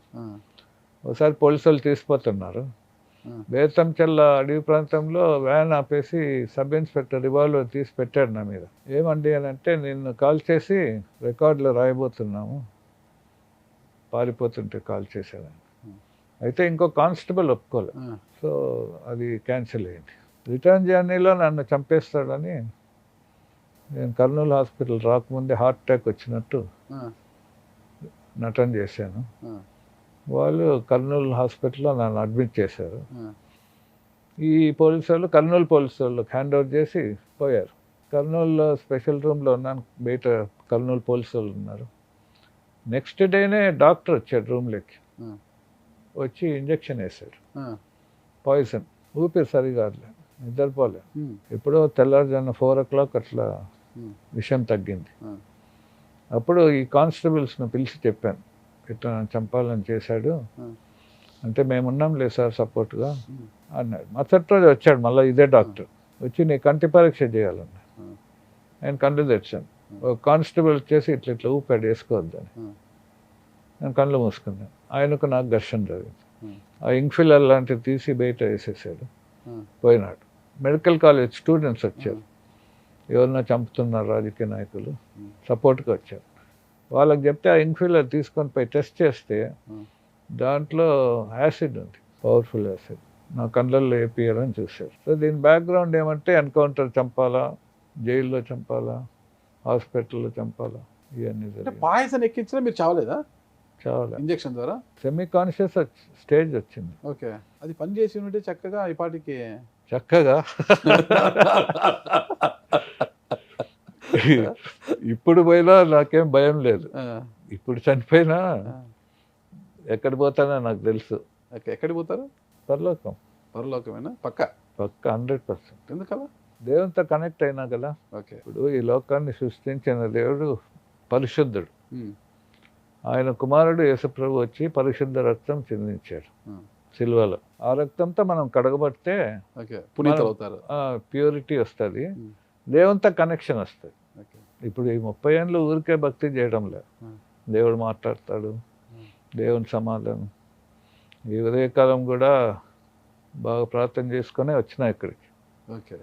ఎందుకంటే మీ క్వశ్చన్స్ చూశాను, చాలా టఫ్గా ఉంటాయి. నాకు ఎంత జ్ఞానం కావాలి ప్రభువా బాగా ఆన్సర్ చేసేదానికి. మీ కొరకు కూడా ప్రేయర్ చేశాను. చాలా థ్యాంక్స్. ఎన్ని అటాక్స్ చేసినా కూడా మీరు చనిపోలేదు? చనిపోలేదు. అంతేనా? ఇంకెక్కడైనా కూడా మళ్ళీ అటాక్ చేసి బాంబులు వేసారా? చేశారు. ఎక్కడెక్కడ? సిఆర్పి వాళ్ళు నా మీద ఫైరింగ్ చేశారు. ఎలక్షన్ రోజు మేము జీపులలో పోయి 4-5 జీపుల్లో ఆడ పోలింగ్ జరుగుతుంటే తుపాకులతో పైకి కాల్చి బ్యాలెట్స్ గుద్దేసుకొని పోతుంటే శివారెడ్డి మనుషులు, ఒక లారీ నిండా మనుషులు మమ్మల్ని అడ్డగించేదానికి వచ్చారు. మేము 4 జీపులు ఆపాము, తుపాకులతో కాల్చమని చెప్పాను నా బాడీ గార్డ్స్. కాల్చుతుంటే వాళ్ళు అట్టపెట్టెల్లో లారీ క్యాబిన్ మీద బాంబులు పెట్టుకున్నారు. ఆ బాంబులు కిందికి అందించేటప్పుడు పేలిపోయినాయి, మనుషులు చనిపోయారు. వాళ్ళ అసలు శరీరము లారీకి అతక్కుపోయినాయి, పార్ట్స్ అయిపోయి. ఇంకా మేము జీపులు స్టార్ట్ చేసుకొని అడిగిపోయాం. ప్రాణంతో బయటపడిన వాళ్ళు లారీలోంచి దూకేసి పరిగెత్తున్నారు. పొలాలలో ఒక కుర్రాడు బాంబ్ ఎక్స్ప్లోషన్లో చేయి తెగింది, పరిగెత్తున్నాడు. నా పక్కన ఉండే వ్యక్తి నా రివాల్వర్ తీసుకొని వాళ్ళ మీద కాల్పులు జరుపుతాడు. ఆ పిల్లోడు చనిపోలే, కానీ 1993కి ముందు అదే తుపాకీ నేను పెట్టుకున్నాను కాల్చుకుందాం. ఎందుకు? అంటే ఒకలాంటి శిక్ష అండి. శిక్ష కానీ శాపం అనుకోండి. ఎంతోమంది ప్రాణాలు పోయినాయి. ఇంకా ఒకలాంటి పీస్లెస్నెస్ వచ్చింది, ఈ దయ్యం శక్తులు. అందుకని అది తట్టుకోలేక డాక్టర్ల దగ్గర పోయాను. ఇంజెక్షన్స్ వేసేవాళ్ళు, ఎవరికి చెప్పేవాడిని కాదు. కానీ ఫైనల్గా బెడ్రూమ్లోకి వెళ్ళి పెట్టుకున్నా చనిపోవాలని. ఈ చిన్న రివాల్వర్తో చనిపోతానో లేను అని పెద్ద రైఫిల్ నాకు తీసుకొని నేలకు గట్టిగా అతికిచ్చేసి బ్యారెల్ గొంతు కింద పెట్టుకొని కాలు పట్టుకొని వెళ్తూ ట్రిగర్ వచ్చేసి పెళ్లి చేసుకుందాం అనుకున్నాను. అయితే చనిపోతే ఎక్కడ పోతానని భయం. ఫ్యాక్షన్ అంటే భయం లేదు, కానీ మరణం అంటే భయం. ఫ్యాక్షన్లో ఉంటే వచ్చేది మరణమే కదా. మరణమే, కానీ మరణం తర్వాత ఏంటి అని భయపడేవాడిని. ఇప్పుడు ఫ్యాక్షన్లో ధైర్యంగా ఉండేవాడిని. ఎక్కడైనా ఒక సమాధి పెట్టి ఎవరైనా తీసుకొని పోతుంటే భయపడేవాడిని లోపల. నేను చనిపోతే ఎక్కడ పోతాను. బాంబుల శివారెడ్డితోనే మీరు డి అంటే ఢీ కొట్టి, అంటే మీరు కూడా ఒక పేరొందిన ఫ్యాక్షన్ నేతనే. ఇంత జరుగుతున్న ఏ రోజైనా ఇన్ని అటాకులు జరిగిన ఇంత జరిగినా మీ మేనమామ రాజశేఖర్ రెడ్డి గారి నాన్న వైఎస్ రాజారెడ్డి గారు ఎప్పుడైనా మీకు వచ్చి పలకరించడము, మీకు శివారెడ్డికి రాజీ చేయడం ఏమైనా చేశారా? ఇంకొక ఫ్యాక్షనిస్ట్తో రాజీ చేశాడు. ఎవరితో? చింతకుంట మహాదేవుడు అని, ఆయన చంపాలని నేను ప్రయత్నం చేశాను. అది పెద్ద కేసు అయిపోయింది. నేను జైలు కూడా పోయాను. ట్రయల్కి వచ్చింది కేసు. అప్పుడు మామ ఇంటర్ఫియర్ అయ్యి చింతకుంట మహాదేవంతో మాట్లాడి కాంప్రమైజ్ చేశారు. చింతకుంట మహాదేవన్ చంపేసి వేరే వాళ్ళు చంపేశారు. సరే, మిమ్మల్ని ఎన్నిసార్లు అటాక్ చేసిన శివారెడ్డి గారు మీరు బతికిపోయారు. మీరు శివారెడ్డి గారి మీద ఎప్పుడెప్పుడు అటాక్ చేశారు? నేనంటే ఇది ముద్దనూరుది ఒకటి. ఒకసారి మా చిన్నమ్మ కొడుకుదే పెళ్లి జరుగుతుంది, చర్చికి వచ్చేసాడు. మేము అక్కడ ఉన్నాం. అప్పుడు నా బాడీ గార్డ్స్ వచ్చి నన్ను అడిగారు చంపేస్తామని. నేనేమంటే చర్చిలో చంపకూడదని కాదు, మ్యారేజ్ స్పాయిల్ వస్తుంది కదా, వద్దు అన్నా. మ్యారేజ్ స్పాయిల్ వస్తుంది, వద్దు అన్న. అది ఒకసారి తప్పించుకున్నాడు. దొరికిందంటే చంపేసేవాడిని, అంత కక్ష ఉన్నది. ఆయన బతికిపోయాడు మీ చేతుల్లో, ఆయన చేతుల్లో మీరు చావలేదు, కానీ చంపాలి. కానీ ఒక్కటి, మీరు ఫ్యాక్షనిస్ట్గా మారిన తర్వాత అప్పటి వరకు దేవగుడి శంకర్రెడ్డి వాళ్ళంతా కూడా శివారెడ్డికి అనుచరులుగా ఉన్నారు. ఆ తర్వాత ఆ వర్గము ఎందుకు మీతో జత కట్టిందంటారు? అంటే శివారెడ్డికి ఆపోజిట్ కదా నేను, ఇంకా నా దగ్గర ఉన్నారు వాళ్ళు. ఫస్ట్ అతను శివారెడ్డి గారి దగ్గర ఉన్నారు కదా, దేవగుడి శంకర్రెడ్డి వర్గం అంతా. తర్వాత మీ దగ్గరికి ఎందుకు వచ్చారు? వాళ్ళకేమన్నా గొడవ జరిగిందా? శివారెడ్డికి దేవగుడి శంకర్రెడ్డికి ఏదో జరిగింది వాళ్ళ కేసుల విషయం.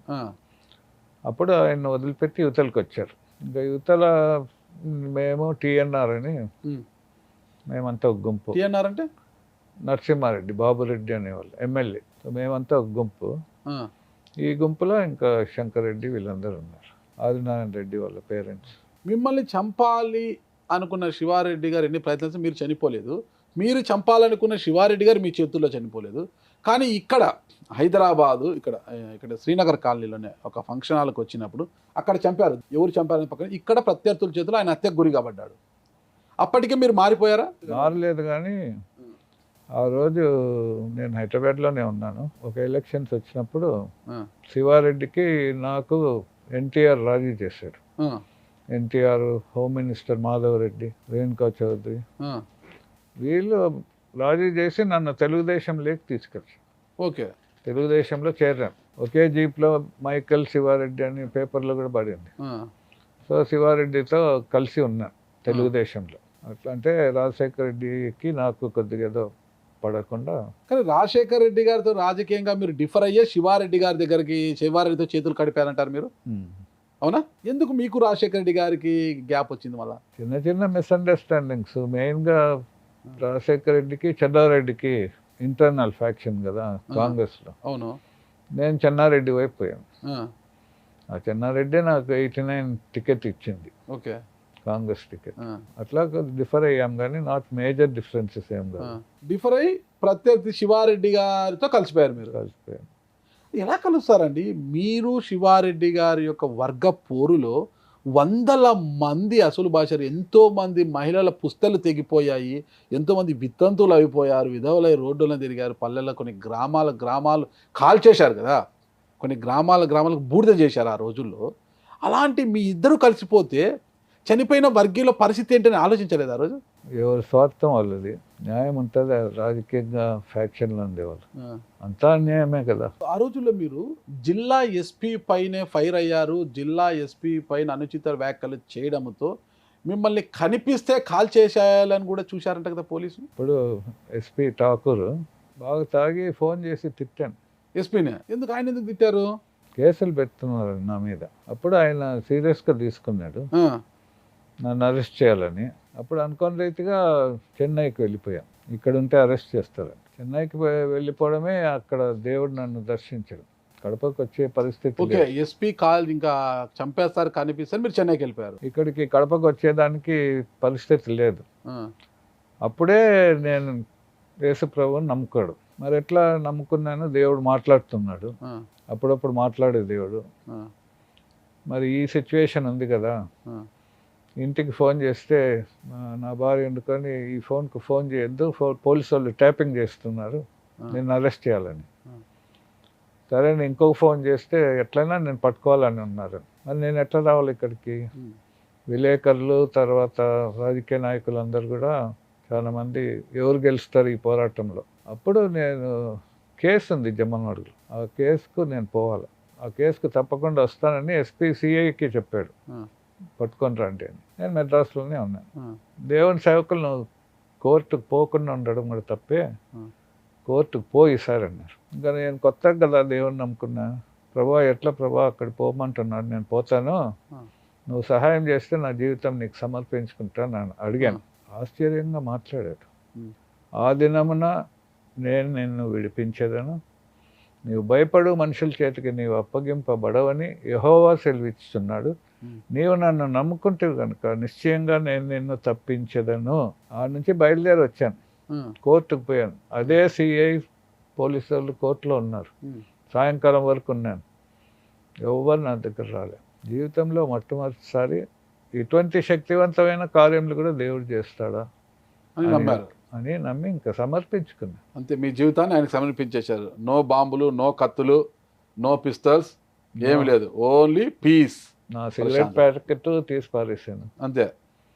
సిగరెట్ ప్యాకెట్ డ్రింక్ మానేసాను అంతే. ఆ రోజు ఏ సంవత్సరం అది? 94. అయితే సిగరెట్ ప్యాకెట్ పారేసినాక ఒక్క సిగరెట్ తాగాలని మనసు లేదు. మనసే మార్చాడు కదా, ఒక చుక్క బ్రాండ్. దేవుడు మార్చిన మనిషి మీరు. నాకు అర్థం కాలేదు, మీరు ఫ్యాక్షన్ చేసే సమయంలో మైలవరం మండలంలో గ్రామాన్ని మొత్తము బూడిద చేసేసారు కదా. మైలవరంలో అప్పుడు లేడీస్ ఎలక్షన్స్ వచ్చినాయి. నా భార్య ఇష్టం లేకున్నా కూడా ఆమెను నిలబెట్టి మైలవరం ప్రెసిడెంట్గా ఎన్నికైంది.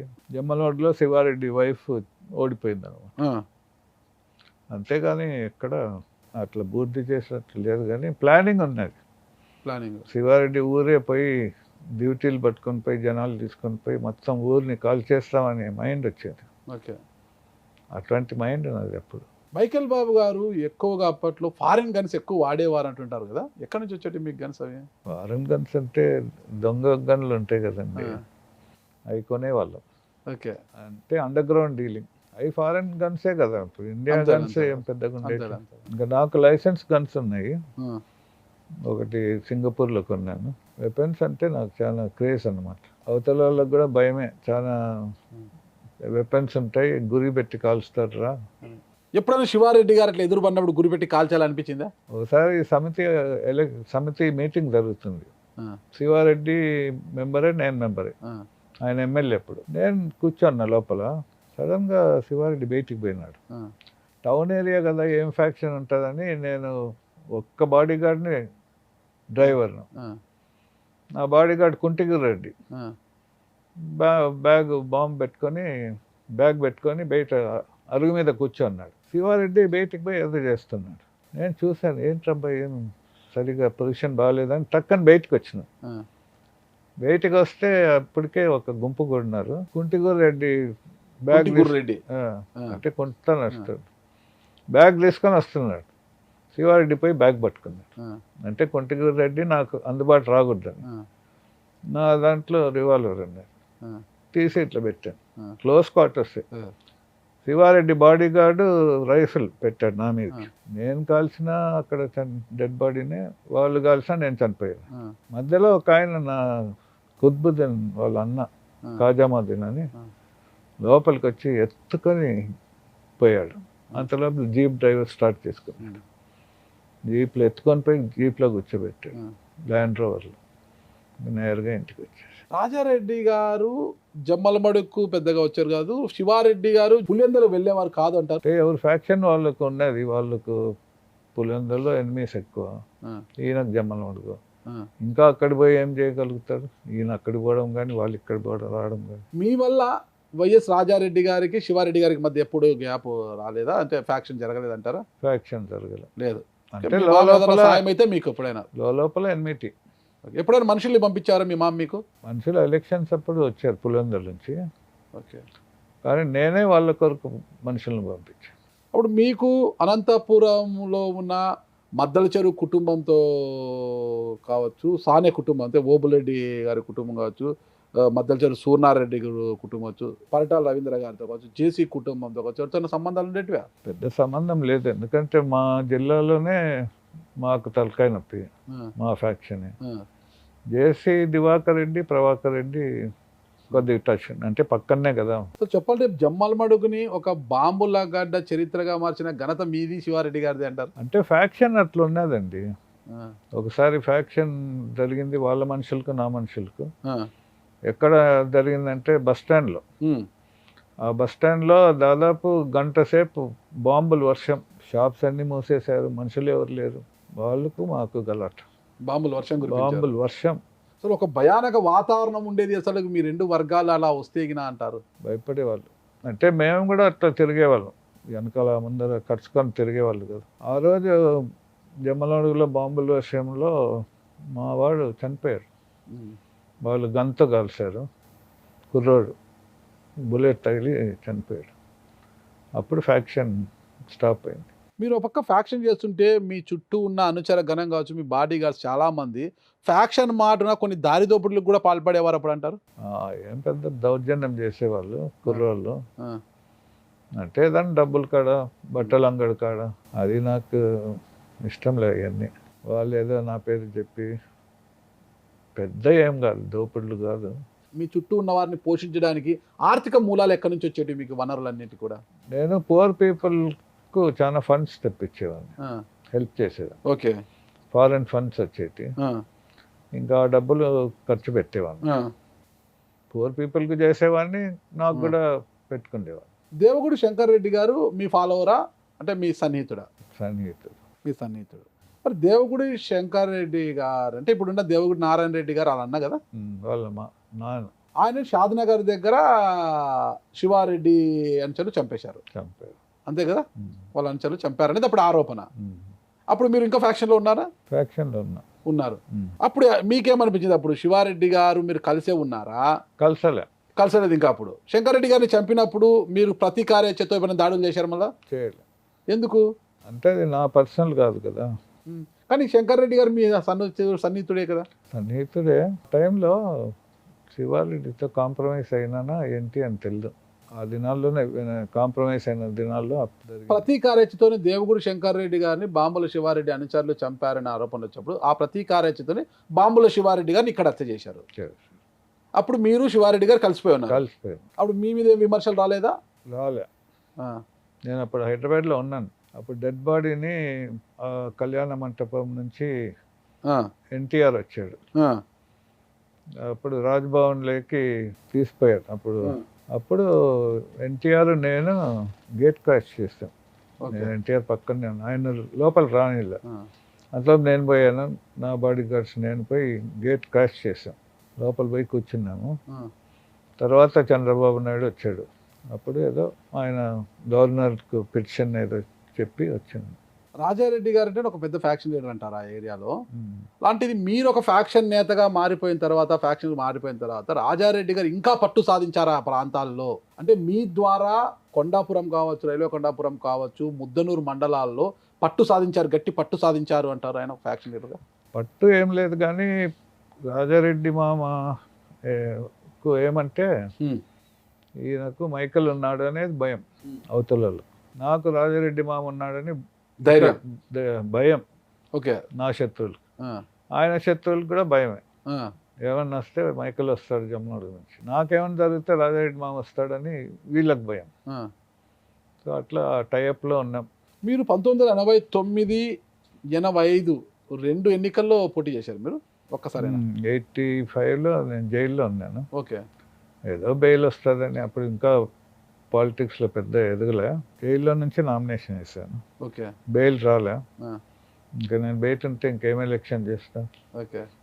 శివారెడ్డి గెలిచాడు. మళ్ళీ 1989లో 2 సార్లు శివారెడ్డిపై పోటీ చేసి మీరు ఓడిపోయారు. ఆ ఎన్నికల్లో మీ బావ రాజశేఖర్ రెడ్డి గారు కావచ్చు, రాజారెడ్డి గారు మీకేం సపోర్ట్ చేయలేదా?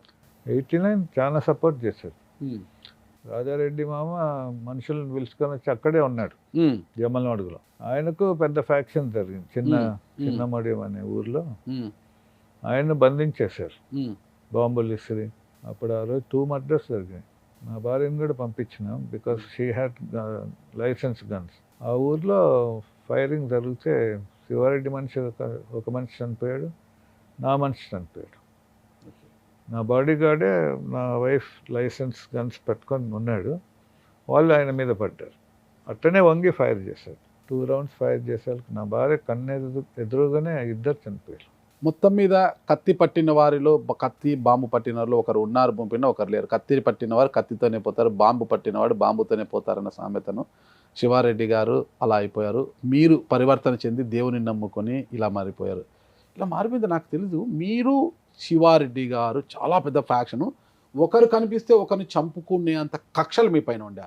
అలాంటి శివారెడ్డి గారిని చంపాలనే అంత కసితో ఉన్న మీరు, వాళ్ళ శివారెడ్డి గారి భార్యకు నాకు తెలిసిదో క్యాన్సర్ ఏదో ఉన్నప్పుడు మీరు వెళ్ళి, అంటే మీరు దేవుడి యొక్క కుమారుడిగా మారిపోయిన తర్వాత, దేవుని నమ్ముకున్న తర్వాత ఆమె కోసం మీరు వెళ్ళి ప్రార్థన చేశారంటారు. అంటే దేవుడిచ్చిన మనసు మారింది కదా. మనుషులను చంపే మనసును, మనుషులను రక్షించే మనసు దేవుడిచ్చాడు. అప్పుడు తెలిసింది క్యాన్సర్ వచ్చి హైదరాబాద్లో అడ్మిట్ అయ్యారని. అప్పుడు నేను పోయాను. రూమ్ లేకపోతే నన్ను చూసి ఆశ్చర్యపడిపోయింది. తర్వాత నేను దేవుని విషయాలు చెప్పాను. వచ్చేటప్పుడు మీ కొరకు ప్రేయర్ చేస్తాను అక్క అని. చేయి తమ్ముడు అని. లక్ష్మీదేవమ్మ. ఇది దాదాపు 25 years అయింది. నూనె ప్రార్థన చేస్తే ఆ క్యాన్సర్ హీల్ అయింది. ఓకే. She still alive. ఉన్నారు తెలుసు. నేను ఇంటర్వ్యూ కూడా అడిగాను 2-3 సార్లు, ఆవిడ ఇవ్వలేదు. వాళ్ళ కుమారుడు ఐ థింక్ గిరి ఉన్నారు. గిరి ఉన్నారు, ఆయన టచ్లో ఉంటారు, మాట్లాడుతుంటాను. అది దేవుడిచ్చిన మనసే. ఎవరినైతే చంపాలనుకున్నారో ఆయన భార్యని మీరు కాపాడారు. మళ్ళీ దేవుడి మనసు. దాదాపు 200 members క్షమాపణ అడిగాను. అదే మీరు ఫ్యాక్షన్ విడదీసి దేవుడి మార్గంలో నడిచిన తర్వాత ప్రతి గ్రామానికి వెళ్ళి క్షమాపణ కోరారు. మీరు నా వల్ల మీ భర్త చనిపోయారు, నన్ను క్షమించడం, ఆ రోజు అలా జరిగిపోయింది, నాది తప్పు అనేసి క్షమాపణలు కోరారంటే కదా మీరు. లిస్టు రాసుకున్నారా? మర్చిపోకూడదు కదా. యేసు ప్రభు రక్తం ప్రతి పాపాన్ని కడిగి వేస్తుంది, కొన్ని పాపములు కాదు. అందుకని లిస్టు రాసుకొని అందరినీ క్షమాపణ అడుక్కుంటూ వచ్చాను. దూరంగా ఉండే వాళ్ళకి ఫోన్ చేసి అడిగాను. శివారెడ్డి గారి పైన రాజకీయంగా ఎలాగైనా గెలిచి, అంటే ఎమ్మెల్యేగా గెలిచి పైచేయి సాధించాలి అనేంత కసి మీది. మిమ్మల్ని అడ్డు తొలగించుకోవాలి, ఎలాగైనా మిమ్మల్ని హత్య చేయాలి అనేంత పగ శివారెడ్డి గారిది. ఇంత పగతో రగిలిపోయేవారు మీరు.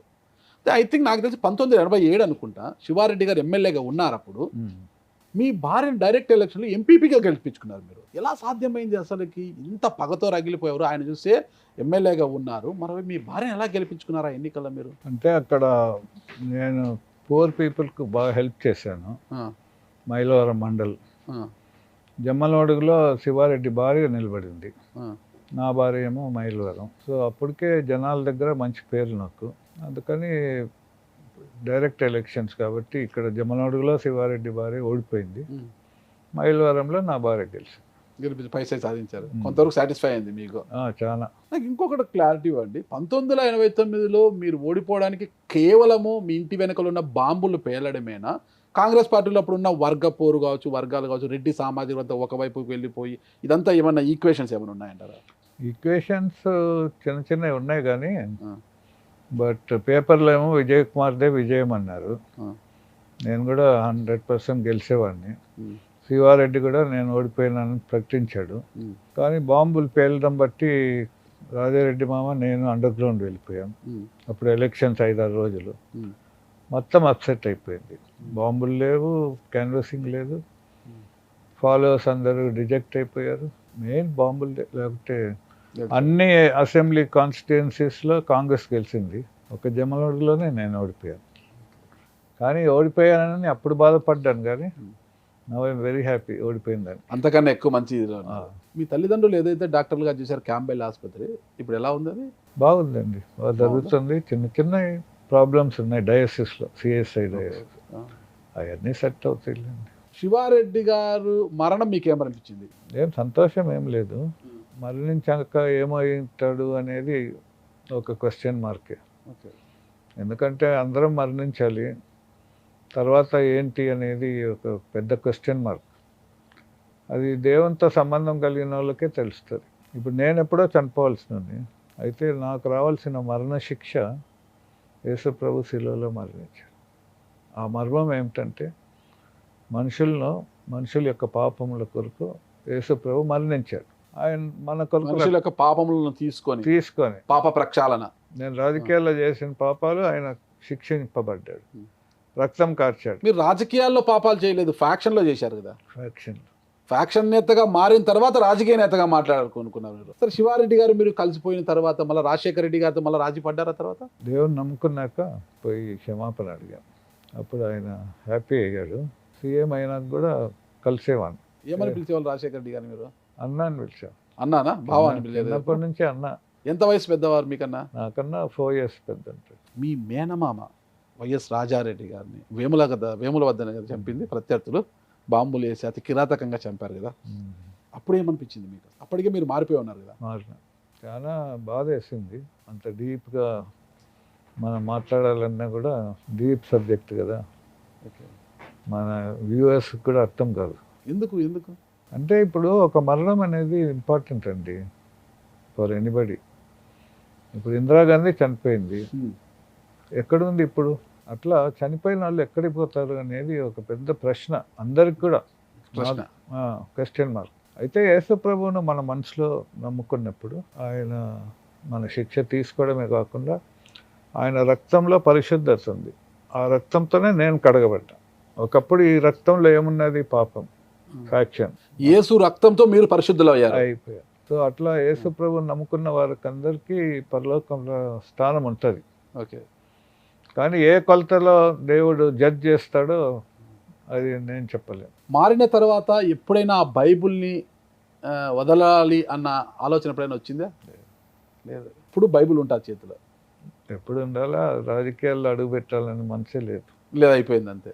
2 సార్లు ఓడిపోయారు. ఇప్పుడు జమలూరులో నాకు ఇంకా పలుకుబడి ఉంది, నేను పోయి నిలబడితే గెలిచగలుగుతాను. టికెట్ ఇవ్వడానికి కాంగ్రెస్ మీ బావ లేరు అంటే, బావ కుమార్ శ్రీరమలమ్మ గారు ఉన్నా కూడా కాంగ్రెస్ పార్టీకి పెద్దగా జీవం లేదు ఇప్పుడు ఏపీలో. మీ అల్లుడు వైఎస్ జగన్మోహన్ రెడ్డి గారు మిమ్మల్ని ఆదరించి ఎప్పుడైనా టికెట్ ఇవ్వాలని అనుకున్నారు? అసలు మీరు అడిగారా? అనుకోలే, నేను అడగలేదా? అడిగితే ఇచ్చేవారేనా? ఇంకా ఇచ్చేవారు, ఎందుకంటే గెలిచేవాడిని కదా. అంత సంబంధాలు ఉన్నాయంటారా? అంటే ఇంకా మేనల్లుడే కదా. అల్లుడైనా కూడా సొంత చెల్లితోనే విభేదాలు ఉన్న జగన్మోహన్ రెడ్డి గారికి ఎక్కడో వాళ్ళ నాన్నకు మేనత్త కుమారుడు, వాళ్ళ తాత అక్క కుమారుడు మైకేల్ బాబు గారితో అంత సంబంధాలు ఉంటాయంటారా? సంబంధాలు ఉన్నాయి. బాగున్నాయా? మీరు చూసారు కదా, అప్పుడు నేను అక్కడే ఉన్నాను. అక్కడే ఉన్నారంటే సీఎంఓలో లోపలేం లేరు, అందరితో పాటు మీరు కూడా బయట కూర్చొని ఉన్నారు. సంబంధాలు ఉన్నాయి, మంచి సంబంధాలే. మరి అంత సంబంధాలు ఉన్నాడు, మీ కుమారుడికి ఒక సాప్ డైరెక్టర్ పదవి మాత్రం ఇవ్వగలిగారు, ఒక మంచి పదవి ఇచ్చిండొచ్చు కదా. నేనే అడిగాను, చైర్మన్ పోస్ట్ అడిగాను. ఇప్పుడు డైరెక్టర్ ఇష్టం లేమామా అన్నాడు. సరే అన్న. ఆ కుటుంబానికి దగ్గరగా ఉన్న, నాకు తెలిసి మీకు కావచ్చు మరోవైపు వైఎస్ భారతి గారికి బంధువుగా ఉన్న దుష్యంత్ రెడ్డి గారికి కావచ్చు, ఏ రోజు ఏం న్యాయం జరగలేదని అనుకుంటా కదా. జరిగే వాళ్ళకి జరిగింది. నేనుగా ఏం జగన్ దగ్గర ఏదో పెద్దగా సాయం పొందినని కాదు. ఎవరికైనా ఏదైనా ట్రాన్స్ఫర్లు ఇది ఉంటే చిన్న చిన్న పోయేవాడిని, హెల్ప్ చేసేవాడు. రాజశేఖర రెడ్డి కూడా హెల్ప్ చేసేవాడు. ఆయన జగన్కు నా మీద ప్రేమ ఉంది, షర్మిలాకు నా మీద ప్రేమ ఉంది. ఓకే ఓకే ఇప్పుడు ఫ్యాక్షన్ అంతా అయిపోయింది, శివారెడ్డి గారు లేరు, ఎవరు లేరు అసలుకి. ఇప్పుడు పరిస్థితి ఏంటి అసలుకి? ఎక్కడ అంటే దేవగుడి శంకర్ రెడ్డి కుటుంబంతో మీకు అనుబంధాలు అలాగే ఉన్నాయి అప్పటి నుంచి ఇప్పటి వరకు కూడా, పరిస్థితి ఎలా ఉందంటారు అక్కడ? బాగుంది. బాగుందా? ఆదినారాయణ రెడ్డితో కూడా ఫోన్లో మాట్లాడాను. ఫోన్లతో మాట్లాడుతుంటారు వేరే మొన్ననే, అంటే 1 month. అంటే శివారెడ్డి కుటుంబంతో సత్సంబంధాలు ఉన్నాయి, ఇప్పుడు దేవగుడి కుటుంబంతో కూడా మంచి సంబంధాలు ఉన్నాయి. శివారెడ్డి కుటుంబంతో సంబంధమే. ఇప్పుడు రామ్ సుబ్బారెడ్డి జైల్లో ఉన్నాడు, రాజశేఖర రెడ్డి సీఎంగా ఉన్నప్పుడు. అయినా నేను రాజశేఖర రెడ్డికి ఇష్టానుసారం కాకుండా ఆయన పోయి జైల్లో చూశాను. మరి సీఎం ఇష్టపడ్డు కదా, అయినా నేను దేవుని ప్రేమతో ఆయన పోయి చూసి వచ్చాను. రామ్ సుబ్బారెడ్డి చూసి ప్రార్థన చేసి ఆయనకు బైబిల్ ఇచ్చి, అట్లా చాలా ఇష్టం నేనంటే. అదే రామ్ సుబ్బారెడ్డి గారు వైసీపీలో ఉన్నారు కదా ఇప్పుడు, మీ అల్లుడి దగ్గర. వైసీపీలో ఉన్నారు. ఇంకో విషయం చూస్తుంటే మీరు అన్నారు రమణారెడ్డి గారు, శివారెడ్డి గారు వీళ్ళందరూ పెద్ద ఫ్యాక్షనిస్టులు అని. మీరన్న ఫ్యాక్షనిస్టులు రమణారెడ్డి గారు లేరు, అనారోగ్యం కారణంగా ఆయన చనిపోయారు. శివారెడ్డి గారు ప్రత్యర్థి చేతుల్లో చనిపోయారు. ఓకేనా, వీళ్ళు లేరు, వీళ్ళు ఎవ్వరు లేరు. ఇంకా మీ మేనమామ రాజారెడ్డి గారు కూడా ప్రత్యర్థుల చేతుల్లోనే హత్య గావింపబడ్డారు. ఎవ్వరు లేరు. ఎలా ఉందంటారు ఇప్పుడు కడప జిల్లాలో? కొత్త తరం రాజకీయాలు, కొత్త తరం నాయకులు వచ్చారు కదా అంతా కూడా. అంటే మనుషులు మారలేరు. నాకు తెలిసి ఈ ఫ్యాక్షన్ మెయిన్గా ఏమంటే పోలీస్ ఫోర్స్ బాగా స్ట్రాంగ్ అయిపోయారు సడన్గా. అప్పటి నుంచి ఈ ఫ్యాక్షన్స్ మౌనం వహిస్తూ వచ్చారు. Okay, because of fear of police. అప్పుడు ఆయన ఎవరు ఎస్పీ వచ్చిన్నాడు, ఉమేష్ చంద్ర. ఆయన అప్పటి నుంచి, అప్పుడే నేను కూడా ఫ్యాక్షన్ వదిలేశాను. ఏ సంవత్సరంలో మీరు ఫ్యాక్షన్ నేతగా మారారు? ఏ సంవత్సరంలో పరివర్తన చెందారు? 93లో పరివర్తన. ఫ్యాక్షన్లో చేరడం 79, 80. ఓకే, 1979 నుంచి 93 వరకు ఫ్యాక్షన్ నడిపారు. అంటే 14 సంవత్సరాలు నడిపారు. ఆ రోజు దేవుడు మీకు కనిపించకపోయి ఉండింటే, మాట్లాడకపోయి ఉండింటే ఈరోజు మీరు కూడా అయిపోయినా. ఇప్పుడు ఎలా ఉంది? ఇప్పుడు దేవుడు భక్తుడు అయిపోయారు, పూర్తిగా పునీతులైపోయి. ఇప్పుడు ఎలా ఉంది ఈ లైఫ్? ఎలా ఉంది లైఫ్? దీనికి మించిన లైఫ్ లేదండి. అంతే. ఎందుకంటే చనిపోతే ఎక్కడికి పోతాననే తెలుసు ఒకటి. దేవుని దగ్గర దీర్ఘాయుష్ ఉంది. ఇప్పుడు నాకు 70 years దాటినాయి. దేవుడు దీర్ఘాయుష్తో నిన్ను తృప్తిపరుస్తాను అన్నాడు. దేవుని నోట్లో నుంచి వచ్చిన మాట క్రియేట్ చేయని తిరిగిపోదు. So I have a long life to live. ఇంకా లాంగ్ లైఫ్లో దేవుణ్ణి సేవించడము, లాస్ట్కు దేవుడు ఎప్పుడు తీసుకుంటే అప్పుడు వెళ్ళడం, ఆయన దగ్గరికే కదా పోయేది. ఓకే, ఏంటి అసలు వైఎస్ జగన్మోహన్ రెడ్డికి వైఎస్ షర్మిల గారికి మధ్య ఉన్న గ్యాప్, వివేకానంద రెడ్డి గారి మర్డర్, ఇవన్నిటి గురించి మీరేమంటారు? అసలు వచ్చినాయి చాలా డిఫరెన్సెస్. వాళ్ళకి ఏమన్నా కాంప్రమైజ్ చేయాలని కూడా ట్రై చేశాను. మీరు మెయిన్లీ సమ్ ప్రాపర్టీ మ్యాటర్స్ ఏమో ఉండొచ్చు, కానీ కుదరలేదు. మరి భవిష్యత్తులో పరిస్థితి ఏంటి అసలుకి? ఏమో మరి రాజకీయం వాళ్ళు చేస్తున్నారు. ఇద్దరికి టాలెంట్స్ ఉన్నాయి, జగన్కు ఉంది, షర్మిలకు ఉంది. ఓకే, మరి ప్రజలు ఎవరిని యాక్సెప్ట్ చేస్తారో మనకు తెలియదు. పులివెందులో రాను రాను వైఎస్ కుటుంబానికి ఆదరణ తగ్గుతోంది అంటున్నారు కదా. ఈ ఎన్నికల 30,000 మెజార్టీ తగ్గిపోయింది కదా అసలుకి. దీనికి కారణం ఏమంటారు అసలుకి? వివేకానంద రెడ్డి చనిపోవడము, షర్మిల వీళ్ళు వేరు కావడము, పబ్లిక్లో ఎఫెక్ట్ వచ్చింది. ఇప్పుడు కూడా వివేకానంద రెడ్డిని ఎవరు చంపారు ఏంటి అనేది బయటపడడం లేదు. మీకు తెలుసా? నాకు తెలియదు. మీరు నమ్మిన దేవుడు మీకు చెప్పలేదా వివేకానంద రెడ్డి గారు మీ చిన్న భావని ఎవరు చంపారు అనేసి? అంటే నేను అంత డీప్గా దేవుణ్ణి అడగలేదు. ఒకటి, అంత ఇంట్రెస్ట్ కూడా లేదు. మీరు వివేకానంద రెడ్డి గారు ఒక ఏజ్ గ్రూపా? నాకన్నా 2 years పెద్ద. చాలా క్లోజ్ నాకు. Okay, very close. మరి అంత క్లోజ్గా ఉన్న మీ బావ ఎవరు చేతుల్లో హత్య కావిపడ్డారని మీ దేవుణ్ణి అడగలేదా మీరు? ఆ సబ్జెక్ట్ అంత దేవునితో డిస్కస్ చేయలేదండి. ఈ అన్న చెల్లెల మధ్య వివాదం సద్దుమణిగే అవకాశం ఏమైనా ఉందంటారా? ఉండొచ్చు, ఏముందండి. శత్రువులను మిత్రులుగా చేస్తారని దేవుని వాక్యం ఉంది. దేవునికి అసాధ్యమైనది ఏం లేదు. ఎంతమంది పూర్తి అపోజిషన్ వాళ్ళు ఇండియాలో కలిసిపోతున్నారు. నేను శివారెడ్డి కలిసలేదు అక్కడ. ఓకే, ఇక మనం రాజకీయాల గురించి మాట్లాడితే మీరు 2 పర్యాలు రాజకీయాల్లో ఉన్నారు కదా, పోటీ చేసి ఓడిపోయారు కదా. ఏపీలో బీజేపీ గెలుపుకు ప్రధానమైన కారణం ఏంటి? ముఖ్యంగా జమ్మలమడుగు లాంటి ప్రాంతములో అసలు బీజేపీ అంటే గుర్తు కూడా ఆ ప్రాంతాలకు తెలియదు. అదంతా కూడా కొద్దిగా గ్రామీణ ప్రాంతం ఉన్న ఏరియానే జమ్మలమడుగు, ఒక ఫ్యాక్షన్ ఏరియా, గ్రామీణ ప్రాంతము. అంత అవగాహన కూడా ఉండదు ఒక కమలం గుర్తు అనేది. ఆ గుర్తు కూడా అక్కడ గెలవడానికి బలమైన కారణం ఏమంటారు అసలుకి? అంటే జమ్మలమడుగు వరకు బీజేపీ ప్రభావం కాదు, అది ఆదినారాయణ రెడ్డి దేవగుడి వాళ్ళకు ఉండే ఫాలోయింగ్. తర్వాత యువతల క్యాండిడేట్ కూడా వీక్ కాబట్టి. ఎవరు? సుధీర్ డాక్టర్ సుధీర్ రెడ్డి.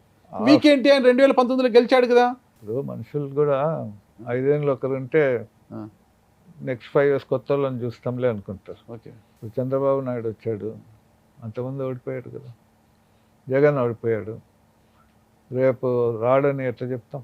ఆదినారాయణ రెడ్డి గారి ప్రభావం ఎంత ఉన్నా గుర్తు తెలియాలి కదా ప్రజలకి. కమలం గుర్తు మీద మీట నొక్కాలి కదా, బటన్ నొక్కాలి కదా. ఈ కాలంలో అన్నీ తెలుసండి. ఆ కాలం అంటే అంత మోటార్లు ఉండేవాళ్ళు, మనుషులు బాగా ఎన్లైటన్ అయ్యారు. మీరు కాంగ్రెస్ పార్టీలో పనిచేశారు కదా. ఈరోజు కాంగ్రెస్ పార్టీ పతనావస్థకు చేరుకొని బీజేపీ మూడవసారి ప్రధానిగా నరేంద్ర మోడీ గారు ప్రమాణ స్వీకారం చేశారు. బీజేపీ మూడవసారి అధికారంలోకి వచ్చింది. ఎందువల్ల అంటారు అసలు? ఎందువల్ల అనేది తెలియదు కానీ బీజేపీ వెరీ స్ట్రాంగ్ అయిపోయింది, అంతే కదా, national wide. At the same time Congress week అయిపోయింది. తర్వాత Modi is a very strong leader. ఆ స్ట్రెంగ్త్ ఇప్పుడు రాహుల్ గాంధీ పొందుతున్నాడు. Is becoming strong. ఓకే. ఒకప్పుడు అది కాదు.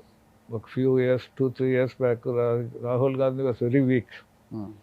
Now is becoming a strong politician. సరే, కాంగ్రెస్ పార్టీ దేశ పరిస్థితి ఎలా పెట్టినా కూడా ఏపీలో భవిష్యత్తులో కాంగ్రెస్కు పూర్వ వైభవం తీసుకురాగలరా మీ కోడలు? అంటే సెంటర్లో కాంగ్రెస్ పార్టీ ఎంత బలపడుతుందో వాళ్ళ కార్యక్రమాలు పార్టీ తరఫున, ఆ కార్యక్రమాలు ఆంధ్ర ప్రజల్లో జరిగితే ఆంధ్ర ప్రజలు కూడా కాంగ్రెస్ పార్టీని గుర్తించుకుంటే దేర్ ఇస్ హోప్. మీరు రాయలసీమ వాసిగా చెప్తున్నాను, ఎంతోమంది ఫ్యాక్షన్, మీరు ఒక ఫ్యాక్షనిస్ట్గా ఎంతోమంది ఫ్యాక్షన్ లీడర్లను చూశారు రాయలసీమలో. మీరు ప్రతి ఒక్కరూ కూడా కొంతమంది మాత్రమే వేల మీద లెక్క పెట్టే స్థాయిలో కొంతమంది మాత్రమే అనారోగ్యాల కారణంగానో వయసు మీద పడి చనిపోవడం జరిగింది. చాలామంది ప్రత్యర్థుల చేతుల్లోనే, వీళ్ళ చేతుల్లో వాళ్ళు, వాళ్ళ చేతుల్లో వీళ్ళు చనిపోయారు. మీలాంటి వారు మాత్రమే పరివర్తన చెంది ఈరోజు దేవుని బిడ్డగా మారిపోయి ముందుకు పోతున్నారు. ఇలాంటి ఫ్యాక్షన్ లీడర్లకు భవిష్యత్తులో కూడా ఫ్యాక్షన్ చేయాలనుకునే వారికి ఈరోజు ఒక మారిన, ఒక పునీతుడైన మైకేల్ బాబు గారు ఏం సందేశం ఇస్తారు అసలు? ఇప్పుడు మనిషికి మంచి చెడు అంతే అండి, ఇంకా మధ్య రకం ఏం లేదు. నువ్వు మంచి చేస్తే ఏమి ఎత్తుతావో ఆ పంటకు వస్తావు ఈ లోకంలో, చెడు చేస్తే ఏమి ఎత్తుతావో ఆ పంట కోయాల్సిందే. సో దేవుని ప్రకారంగా కూడా మంచి చెడ్డే, మనం మంచిగా ప్రవర్తన, దేవుని నమ్ముకొని నమ్మకంగా ఉంటే మనకు మేలు జరుగుతుంది. ఇప్పుడు నేను నా ఈవిల్ హ్యాబిట్స్ను బట్టి ఎప్పుడో చనిపోయిండేవాడిని, ఫ్యాక్షన్లోనే కాదు, నేను చేసిన పాపం బట్టి. బట్ 70 years దాటి ఆరోగ్యంగా ఉన్నా. బీపీ షుగర్ ఏమి లేదు? బీపీ షుగర్ ఉంది. మళ్ళీ ఆరోగ్యంగా ఉన్నానంటారు? దీనికి 2 ఉన్నాయి. ఆరోగ్యంగా అంటే సర్వ రోగాలకు కారణం బీపీ షుగర్లే కదా. కానీ శరీరం బలహీనంగా ఉంటా, ఆత్మ సిద్ధం, ఆత్మ బలంగా ఉంది. బలంగా. ఈరోజు దేవుని విషయాలు ఇక్కడ చెప్పగలుగుతున్నానంటే దీని వెనకాల ఎంతో ప్రార్థన బలంతో వచ్చాను ఇక్కడికి. లేదంటే మీరు అడిగే ప్రశ్నలు చూస్తే నాకు భయమే, అయ్యో ఇన్ని ప్రశ్నలు అడుగుతారే నేను చెప్పలేనేమో. కానీ ప్రార్థన బలంతో వచ్చాను, చెప్పగలుగుతున్నాను. ఎంతో కఠినాత్ముడు మీరు. మీ భార్యను చంపాలనుకున్న వారిని కూడా వదిలేశారు, అసలుకి భార్యను హింస పెట్టారు. ఇంత కఠినాత్ముడైన మీపై దేవుడి యొక్క కరుణ ఎందుకు కలిగిందంటారు? అంటే నా భార్య ప్రేయర్ చేసేది, చాలామంది పేదవాళ్ళు చేసేవాళ్ళు.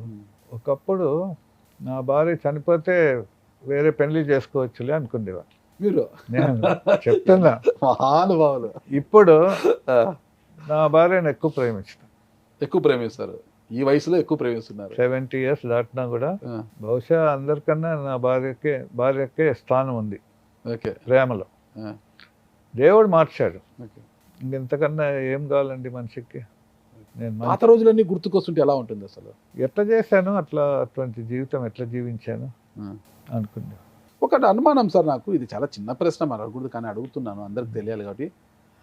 ఏపీలో బూరగడ్డ అనిల్ అని గుంటూరులో ఒకతో ఉంటాడు. బూరగడ్డ అనిలు మైకేల్ విజయ్ కుమార్ గారు మా పెద్దనాన్న వైఎస్ కుటుంబంతో మాకు బంధుత్వం ఉంది, భారతి గారు మా వదిన, ఇట్లా చెప్పుకుంటుంటారు అనమాట. ఆయన నిజంగా మీకు బూరగడ్డ అనిల్ కుటుంబంతో సంబంధాలు ఉన్నాయా? ఆయనకు మీరు పెద్దనాన్న? పెద్దనాయన కాదు, ఆ, ఆయన పరిచయమే, ఆ. నన్ను పెద్దనాయన అంటాడు. బంధుత్వం లేదు, బంధుత్వం లేదు, జస్ట్ పరిచయం. మరి ఆయన ఎందుకు మిమ్మల్ని మా పెద్దనాయన అది అని చెప్తుంటారు? చాలా ఇంటర్వ్యూలో కూడా చెప్పాడు ఆయన మా పెద్దనాయన అది అని. పెద్దనాయన అని పిలుస్తాడు. వరుసకు పెద్దనాయన అని పిలిచేంత మాత్రం నీకు పెద్దనాయన అయిపోతానని ఈ రోజు అనలేదా మీరు? అది అడగాలనే ఆలోచన కూడా రాలే ఇప్పుడు. ఫైనల్గా మీ కుమారుడు ప్రదీప్ అనుకుంటా, మైకేల్ ప్రదీప, ఏం చేస్తున్నాడు ఇప్పుడు? ఇప్పుడు వాడు రాజకీయాల్లో ఉన్నాడు, ఆ. వైసీపీలోనే ఉన్నాడు. భవిష్యత్తులో కుమారుడిని వైఎస్ఆర్ కాంగ్రెస్ పార్టీ నుంచి ఒక ఎమ్మెల్యేగా చూడాలని కోరిక ఉందా? దేవుని చిత్తం అయితే. వైఎస్ఆర్ కాంగ్రెస్ పార్టీకి మీ సహకారం ఎలా ఉంది ఇప్పుడు? సహకారం అనేది ఏం లేదు, ప్రేయర్ చేస్తాను, అంతే. జగన్ కోసం ప్రేయర్ చేస్తాను. షర్మిలమ్మ గారి కోసం చేయరా? చేస్తాను. ఇద్దరి కోసం చేస్తారా? మరి ఇద్దరిలో ఎవరి వైపు దేవుడు కరుణిస్తాడు? అది దేవుని ఇష్టం. ఇప్పుడు నా వరకు జగన్ ఒకటే, షర్మిల ఒకటే. ఓకే. మరి ఇద్దరు వేరు వేరు పార్టీలు కదా, వేరు ఒకరు తల్లి కాంగ్రెస్, ఒకరు పిల్ల కాంగ్రెస్. అవును, అది నాకు సంబంధం ఏముంది? ఆ, నాకేమంటే బంధువులు ఇద్దరు, ఆ. ఇద్దరు బాగుండాలి. అన్న కూడా షర్మిలను కలిసే వచ్చినాను. ఓకే.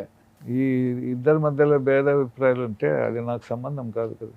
నాకేమో ఇద్దరు కావాలి. నేను వాళ్ళిద్దరిని చూసినప్పుడల్లా రాజశేఖర రెడ్డి గుర్తొస్తారు. రాజశేఖర రెడ్డి నేను వెరీ క్లోజ్ రిలేషన్షిప్, చాలా ప్రేమించేవాడు నన్ను, నేను కూడా ఆయన చాలా ప్రేమించేవాడిని. ఇంకా అదే ఆ ప్రేమను బట్టే రిలేషన్షిప్ ఉంటుంది. ఓకే సార్, ఇలా బాంబు పట్టిన చేతితో ఈరోజు బైబిల్ పట్టి అందరూ బాగుండాలి, అందులో నేనుండాలని ఈరోజు మీరు కోరుకుంటున్నారు. ఖచ్చితంగా మీరు ఏదైతే మంచి మార్గంలో నడుస్తూ 10 మందిని మంచి మార్గంలో నడిపించడానికి ప్రయత్నిస్తున్నారో ఆ లక్ష్యం నెరవేరాలి. మీరు 10 మందికి మీరు దోహదపడాలని కోరుకుంటున్నాను సార్. Thank you sir. నమస్తే. థ్యాంక్ యూ వెరీ మచ్ అండి. Thank you very much.